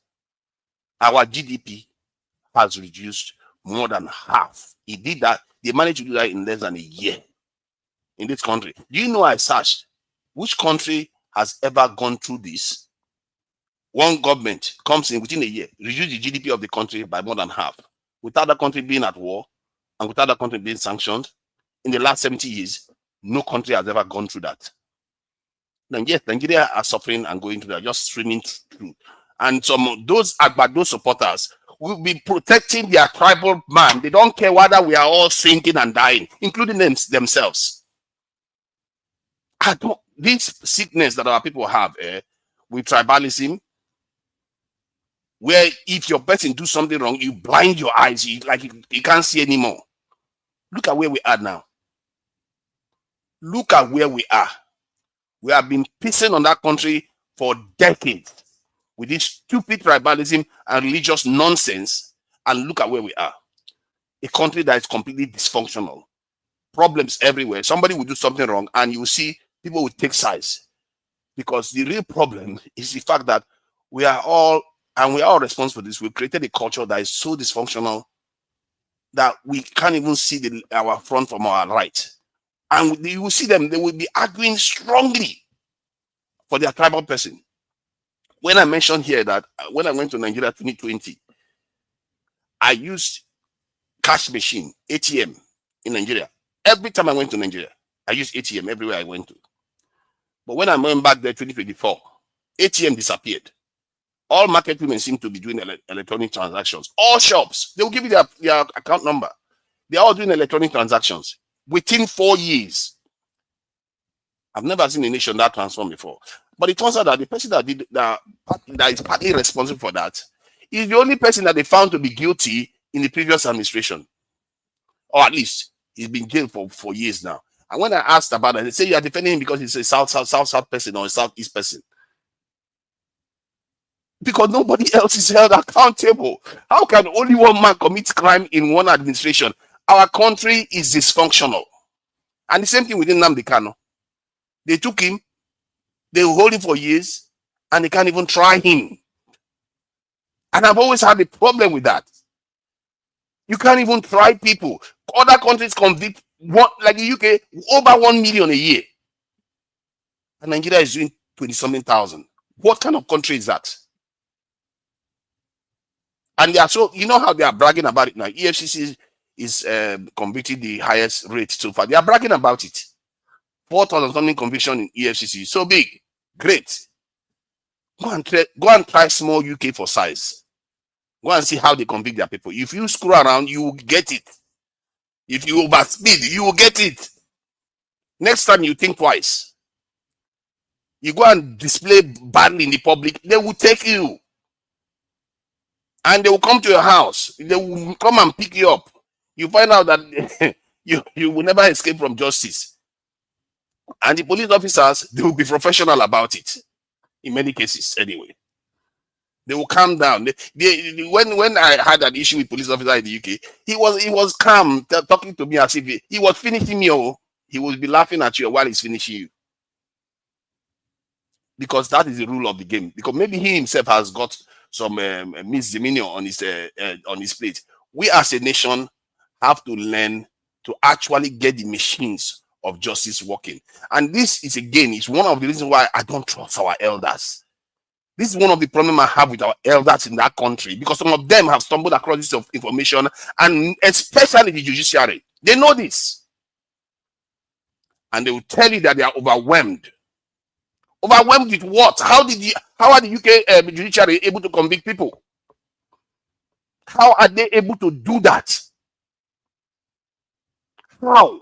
And that's why I don't trust them. When I was questioning what was the name, that lawyer judge that came here the other day, I was wearing that white thing. I don't trust them. I don't know what is wrong with our people. Because how can you be in a profession? It's like, it's like you are driving a car and other people know how to drive 50 kilometers per hour. And you are doing 5 kilometers per hour and you don't see anything wrong with that. You don't tell the people that this is not right. This is not normal behavior. Our justice system needs to do better than this. Our legal system needs to do better than this. And our officials need to be more professional. Look at the way the airline staff treated that lady. They could have de-escalated it. Do they even get training for de-escalation? Do they even get any training for saying, you know what, when a passenger is that upset, you have to find a way to calm them down?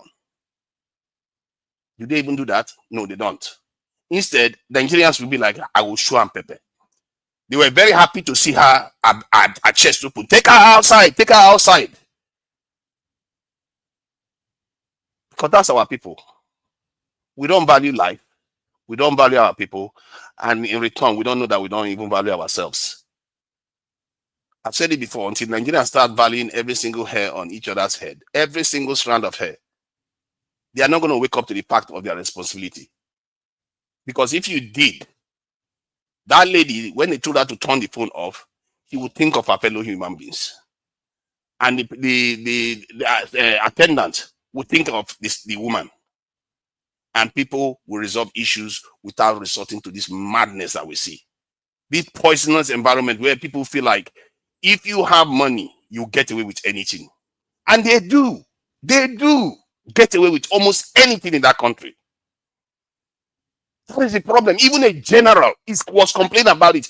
Our chief of defense staff, if I'm not mistaken, or chief of army staff was complaining that when they arrest people, that tomorrow they will see them on the street. Why would they be able to do their job without fear? How can you imagine you go and kidnap terrorists or funders of terrorism, you put them in jail, and later on they find them again? The Navy will capture a ship stealing crude oil, and the next thing again, they find that ship in the wild again, and they go and arrest that same ship again. We are the ones doing this, so it's also, let's not, this one is no Yibo, not anybody, it's us. It's us that are doing it. Oyibo, maybe they may have started it, but we have now turned it to our own. We have now we put it on like trouser with our belt. We are the ones doing it, because you can see that in the behavior of every Nigerian. They lack integrity, they lack morality, and they are so braggadocious. It's like, where do you get your confidence from? Because what have you done? Have you split the atom? Have you gone to space? How far have you traveled on the ground? Why are our people so full of themselves? Why are our people so full of themselves? We should be far more humble than we are right now. If UK can convict over 1 million people per annum, while Nigeria is doing 30-something thousand, we have a big problem. Thank you. Thank you to Nigeria. I have to give you enough minutes there. I appreciate you. Thanks for that submission.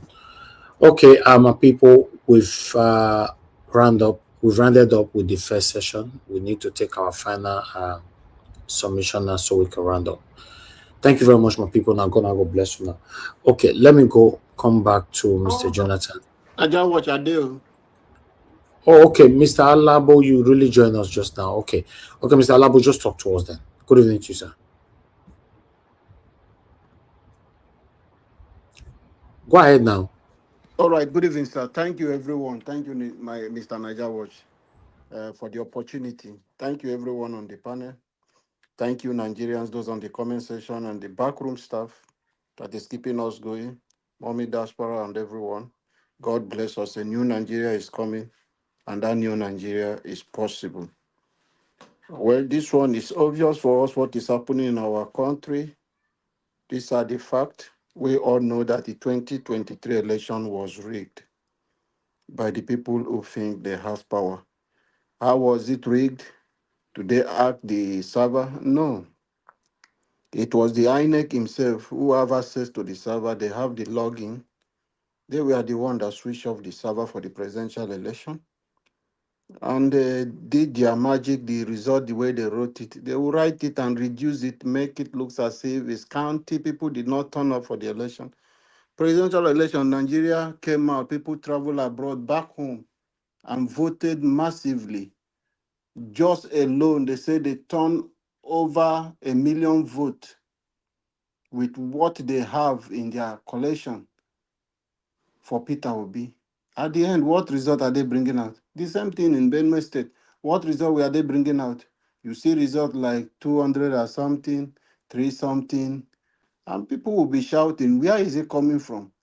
Lagos State, over 1 million. They manipulated it and reduced it themselves because they have their result. They have written to just make it look as if it's real. And they did it that way because they know all these things. However, we kept quiet because people look at the body language. Peter Obi came out and told people, I'm a man of due process. I want to follow through the court. Court brought me back in Anambra, and I believe the same judiciary, not knowing that the president then was Obasanjo and Yaradua when he was struggling in a Supreme Court. Then Yaradua was somebody that would have done much in this country that we are struggling, though death cut him short. May his soul rest in peace. Then they don't interfere in the Supreme Court judgment. They allow them institutions do their things because the man came to fix Nigeria. He said, election that brought me in was fraudulent. So therefore, I must fix the electoral system. And that was the thing that brought Peter Obi in Anambra State 2 times after the impeachment. Now, what happened? Nigerians, obedient, everyone listened to him. But this time around, all of us know we don't have a judiciary.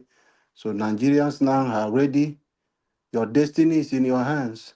So whoever you think you are Agboro, who is waiting to disrupt the election, I want everybody to tell MC Elomo he should think of what happened to him in 2019 election. People save his life because God said, okay, it is not your time. God give bad people time to repent.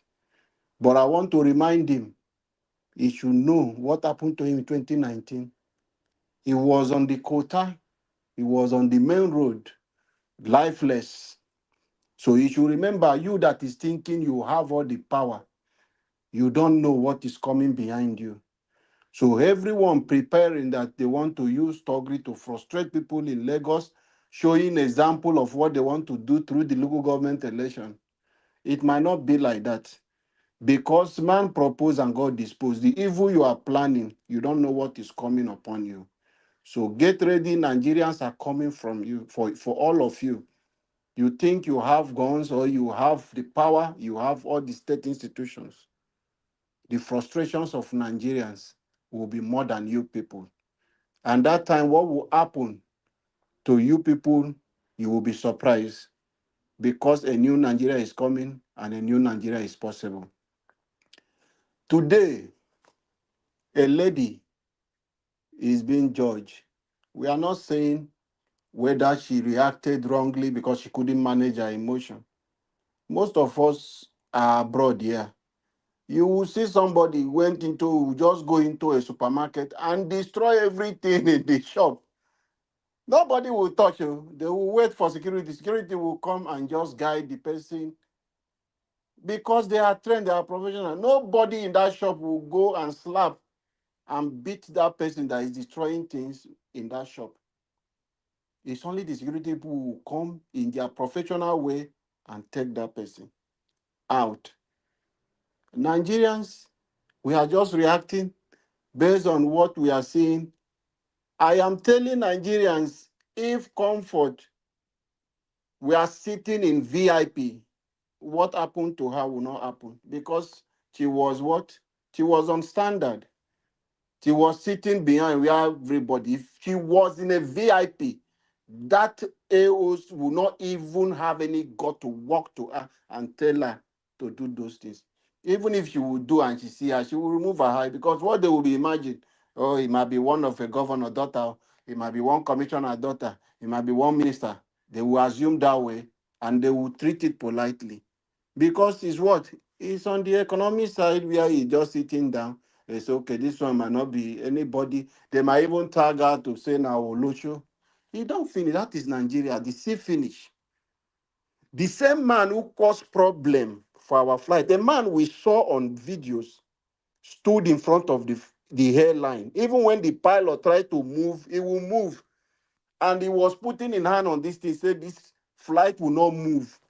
Yeah, if this should happen in US, in UK, Italy, anywhere in China, this man will be in jail, in prison by now. But because this lady is what? That is why I'm talking. If the minister, who is a lawyer, Barrister Keyamo San, can come and tell the bomb A to train their staff, what is he saying? So the failure of your staff not knowing how to engage with customers, how is it the problem of that lady? So why did you just being so harsh on her? You suspend a girl of 20-something years old with long life and destiny. You shut her down. So if she had a job or she is going for any business trip in abroad or across Nigeria, she can't fly. Abana. We should temper justice with mercy. What are you coming so harsh this way? Oshomole is still flying. K1 is going around Nigeria singing. Even on that day with the information, that same day he stopped that flight, is flight that still took him back to Lagos. What is happening in Nigeria? Why are we treating poor people in this manner? Is the law of our country only for the rich? Are the rich above the law because somebody is in the country, does not have money, it's not a governor daughter, it's not a president daughter? So everybody will just come and begin to come. And I believe, I'm not going to say, I will talk as if I'm tribalistic. If this same girl is from Yoruba, she will not be treated in this manner. Let's face the fact. If she is from people who are in power today, that same Yoruba people who are on Twitter today saying, hey, why must you compare him to our chief? They will not be talking this way. They will change in their language. I'm not talking as if I'm tribalistic, but that is the fact in our country. Because she is not from there. Look at her treatment. They just came and give her life ban. While somebody who is close to grave, who have reached menopause, you gave him 6 months. Who has enjoyed his life to his old age, you gave him 6 months suspension. Someone with a brighter future, because of a singular mistake, maybe reaction, something triggers her that makes her, in a professional way, if they have engaged her in a professional way, if they had a training on how to engage with customers, customers are always right. How are you going to make them okay? It's how you relate with them. Your relationship with customers, how you discuss with them, approach with them, calm the customer down, de-escalate her. Are they training those ones? So your failure to train your staff is another thing. I hear some people who saying they should clap for that girl who was standing in front. There will be another way for you to discuss. Guide the girl out of the flight. You don't have to stop her on the flight. There are a lot of checkpoints for her to go before she can get out of the airport. Why not guide her? We wouldn't have this kind of issue. So the way and manner we manage issue and engage with staff is very good. Customers is very important. We are not looking at the root cause. What triggers her? What caused her triggers? Was the problem that make her react in that manner? Just like somebody will slap you and you reacted at that moment. Your reaction may be excess. You reacted and the person you reacted towards, that person just lost his life or her life. Those are the things, but something caused that All problem. right, Mr. Alabo, 1 minute, sir. So please, Nigerians, I'm calling on the Minister of Aviation and the AON, the airport operators of Nigeria, that ban her for life. They are too harsh now. Did they go for the investigation the same way they are investigating Oshomole and the K1? If they can come out and give this kind of judgment, if they have given that K1 the same judgment, then nobody will be arguing this one. But K1 is working freely, it's not in custody, it's not in Krikri, which will be fair. So, Minister Kayamo, please look into this. This girl has a brighter future. Don't shut her down and close her down. If there is anything she done, if you know she break the rule, it will go through the court process. Court has the final say to say, okay, you have 2 years imprisonment according to the Nigerian Constitution, or 3 years depending on our offense. Then she will serve her terms or All pay right, thank you. 200,000 naira for Mr. all Alabo, those your things. minute is over. Thank you, sir. God bless you for giving me the opportunity. All Sorry. right, thank you. It's all right. Thank you very much for your submission. Okay, guys, let's have our final submission so that we can round up. Anybody I call, if you don't answer, I'll just understand that you are not available. Mr. Jonathan, are you still with us, sir? Mr. Jonathan is not there. Sir Louis will be calling him for the past 78 years. He's not there. Give us a mandate. Are you there? You are not there. Mr. Oduwa, your Yes, final sir. I'm here, submission. sir. Can you hear me, sir? There. Okay, go ahead. 2 minutes, sir. Thank you very much. Well, nothing much to say than to just say that Nigeria needs to be fixed, and how we fix it depends on all of us. All we cannot allow these criminals to continue to destroy the country.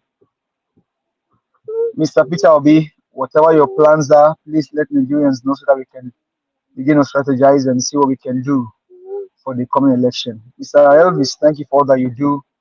Finally, I greet you all. Thank you for always being here. Mommy Diaspora, we greet you. Comment section, I greet you all. Thank you very much.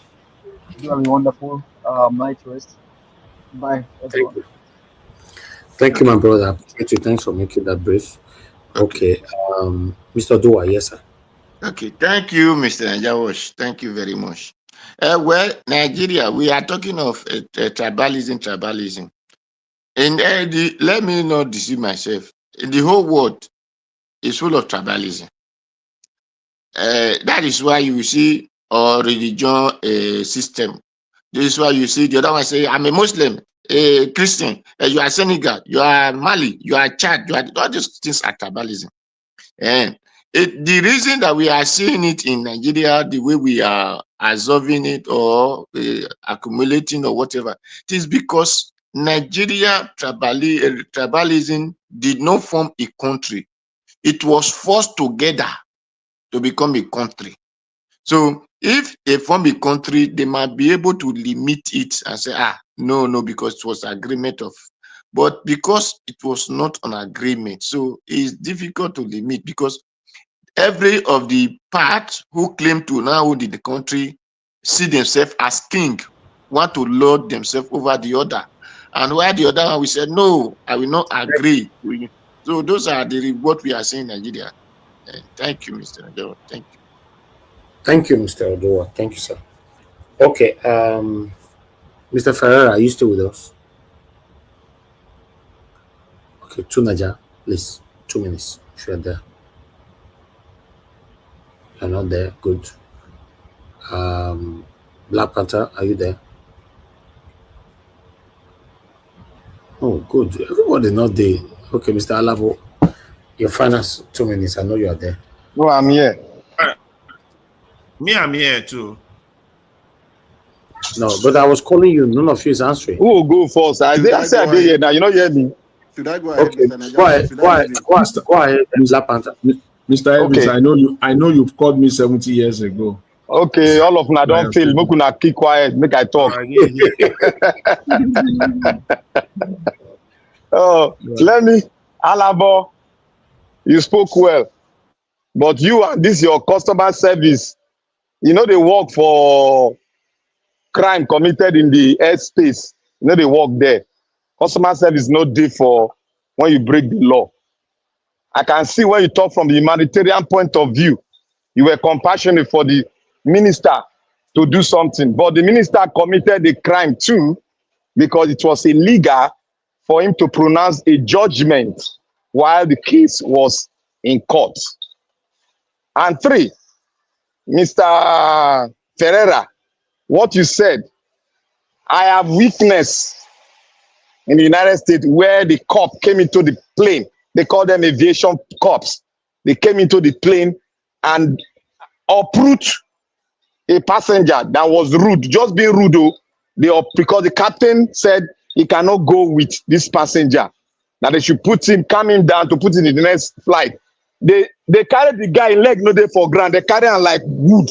Come on, put her inside plane, handcuff her and throw her inside motor. They carry and go because he committed the crime. So there's no any author of room when you commit a crime within the peripheral of in the aircraft. There's no All right. author of Thank you. anything there. So I will end by saying that to thank to Nigeria. Now you have realized that Nigeria is not a country.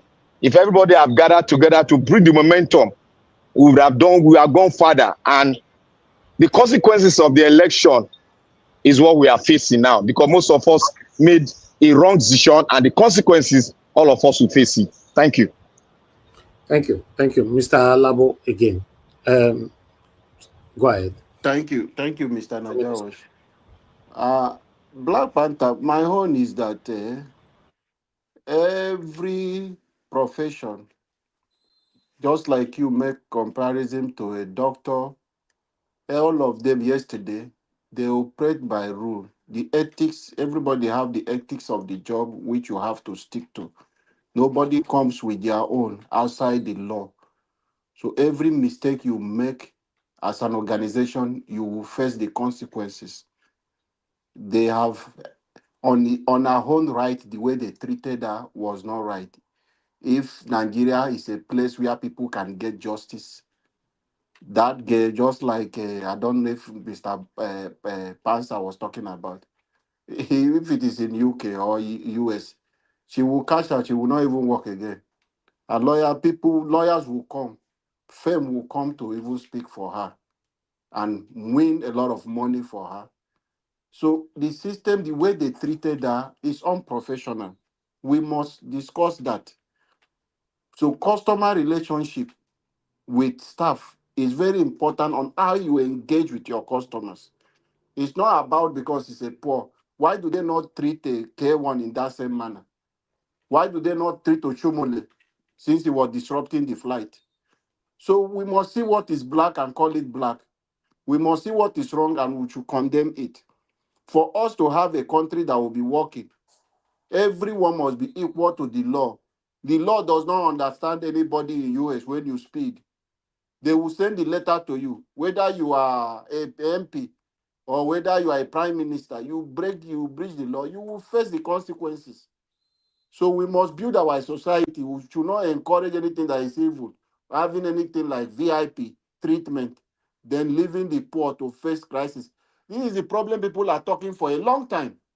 Someone will go to that is hungry, will go and pick one biscuit in the shop. They are in Kri. Some of them are hanged to death because of biscuit. And people are looting our millions. They are still sitting and being celebrated. And we adopted their way of life and their political ideology as a way. People have seen rigging of election and doing wrong things as a way for people to succeed. So nobody is busy having engagement with citizens of Nigeria. They don't see us to be anything because you can pay the INEC, pay the security agencies. Your election is secure. Then pay Agboro, who will shoot gun in case when you need any place they are working against you. They will come and disrupt it. And people like All right, us, thank you. citizens are not important anymore. So we must change this mentality and fix our country. Thank you, Mr. Nigerian. Thank you, Mr. Alabo. Thank you, sir. Oga Ferreira, your 2 minutes, sir. You're not there. Mr. Jonathan, Oga Ferreira, go ahead, sir. 2 minutes. Okay, you're talking on the phone. That's fine. In fact, we are giving the final conclusion. 2 minutes, 2 minutes. Mr. Elvis. 2 minutes, sir. Okay, you good. Can't hear me. The final conclusion I will give is this. We all know the problem. Nigerian morality is backward. It doesn't make any sense. I think what we have to do is, those of us who know, for example, what we have to do is every abnormality, we might not be able to hold Tinubu directly accountable, but for example, there was a judge who does not have jurisdiction over that case, that they brought the case to his front. I believe it's the duty of our journalists to bring out that judge name. You see, when we start shaming them little by little like that, as we are talking, we will start changing little by little. Or if we all just keep discussing the problem, discussing this, arguing with each other, we won't get anywhere. Like, for example, the airline, where those people are not police officers and they are dragging someone out. You know, if it were here, people will say boycott those airlines. But there are things you can be doing little for all these people who think that they are powerful in Nigeria, that you can begin to minimize their power and let them know that they're not powerful, they're just bullies and they are bullying their own people and they're not fair with implementation of the law. I think that we got to take the fight little by. I wish our journalists, you are doing a great job. I just wish the journalists in Nigeria can do better job. By now, the judge that gave that order's name should be in the public view, so people go give them woto. Because why would you jail somebody when it's not your jurisdiction? That means you have failed in your professional ethics. Then those bag handlers, airport workers too, they failed in their professional ethics. So if everybody keep failing in their professional ethics, that's why the country is fucked up. Because everyone keep failing in their professional ethics. Journalists are not doing journalist job. Airport workers are not doing airport workers' job. the police are not doing police job, if we start calling them all out like that, one by one, you know, little by little, then the country will start to change. But if everybody, but the saddest part of our story, and that's my last statement, is not that these bad things are happening or people living abroad are defending it. I think that is our biggest problem. Thank you, sir. I don't know how to deal with that. People who to know better or who know better. Is it because of their satanic mind or their tribalism? I don't know. They are defending what is wrong. Okay, Mr. Alaba, because it's their man or is their, I don't know. Yeah. Let's continue for where we stop tomorrow. I appreciate you, sir. Thank you very much. All right. I think that's it. Everyone on the panel, I've given the submission. We need to round up right now. To Nigeria, you just unmuted. I don't call you tired. You know, answer. Yeah, did you? Oh, sorry, I didn't hear it. Sorry. Okay, talk to us. Your 2 minutes. Thank you. I appreciate that, Nigeria Watch. One of the things I've observed regarding the legal system in Nigeria, because of this case, which is, you know, I thank God that he made me look into their behavior, like the jurisdiction issue. You see that over and over again. There's always an overreach when these establishment people want to get away with whatever they want to get away with. They bend the rules left and right. Until we start fixing all these mechanisms in the country, you're not going to get a nation that is functional. I didn't know that it's this bad. Even in the legal system, it's really bad. And they were persecuting Dele Farotimi because he dared to call them out. This is the kind of country that when you try to do the right thing, they will persecute you. And even when people fight for you, they don't necessarily know how bad the situation is. Today now, did I ask this question about the conviction rates in Nigeria? No, I didn't. The number of convictions in Nigeria, I didn't. 99.7% of these cases that are filed in Japan result in conviction. Those people don't play. They don't play. And they live some of the most advanced lives in the world. We have to take rule of law very, very seriously, because when you agree to a legal system, you have to live by it, no matter who it hits. Otherwise, we're all going to pay for it. And this kind of behavior is what is killing us. I can't believe that some people out there say they should defend Kwam for what he did. He almost got somebody killed. And we shouldn't defend this lady too for fighting this air staff, this thing. So we have to be calling each other out when our people do something wrong, because it's actually better for us to do that. Thank you. Thank you. I agree with you 100%, to Niger. Thank you very much. There shouldn't be any superiority, any prioritization when it comes to wrongdoing. Somebody do something wrong, it should be penalized. There's nothing like that comment that I put out earlier on, saying that is our elder brother or something. Is an elder. Just imagine, he's an elder. I don't want to expatiate more, not to trigger more people, but let's round up. I appreciate every one of you that came into the panel today, that put your voice to this. God bless you all. Thank you very much, Mr. Jonathan. Give us some money, Mr. Oduwa, Mr. Alaba, Tunaja, Black Panther, Mr. Alabo. God bless you all. I appreciate every one of you. Thank you, Mother Deborah, for calling in. I appreciate you. I appreciate those of you that supported the channel today. Thank you very much, Mother Suberry. Thanks for doing it twice. Thank you very much, Kingsley. I appreciate you. God bless you all. Do your part by helping us to press on the like and help us to copy this link and take with you. Mother of all Mommy Diaspora, thank you very much, Mommy. I appreciate you always. Thank you for all that you do. Abu Aze, thank you very much. I appreciate you, and thanks for all that you do. Victor, I can see you right there. Thank you. Kingsley, I can see you as well. Thank you, Mother Peggy Modi. Thank you, Toke. God bless you all. We've come to the end of this broadcast right now. I'd like us to end the show. Please help us to press on that like, I beg, and if possible, copy the link and take with you. And God bless them people. I'll see you guys again, fingers crossed, tomorrow, 7 p.m. Nigerian time. Also, try your best to look out for our pre-recorded videos during the day, maybe one or two. and before our main broadcast in the evening. Make use of our super thanks and membership buttons if you can. And all our commenters on our pre-recorded videos, we want to say thank you very much. We are seeing it. You know, engaging is very, very important, like you guys are doing right now.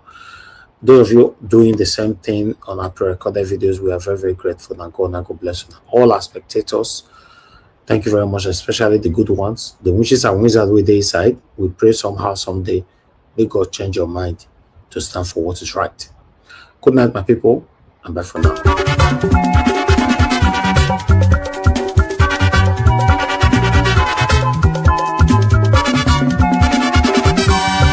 This is what we are living in this world, all of us today in motion. Everybody there in motion. Moving to our various stations. As we there in motion, make we do good to ourselves, yo.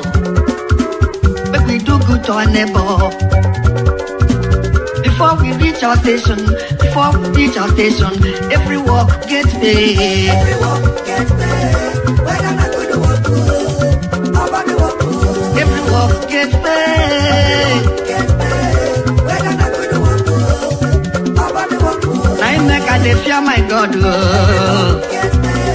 Whether not good or good, nobody walk good. I make a dey fear my maker. Whether not good or good, nobody walk good. Whoever will come and go on song, organize.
My God,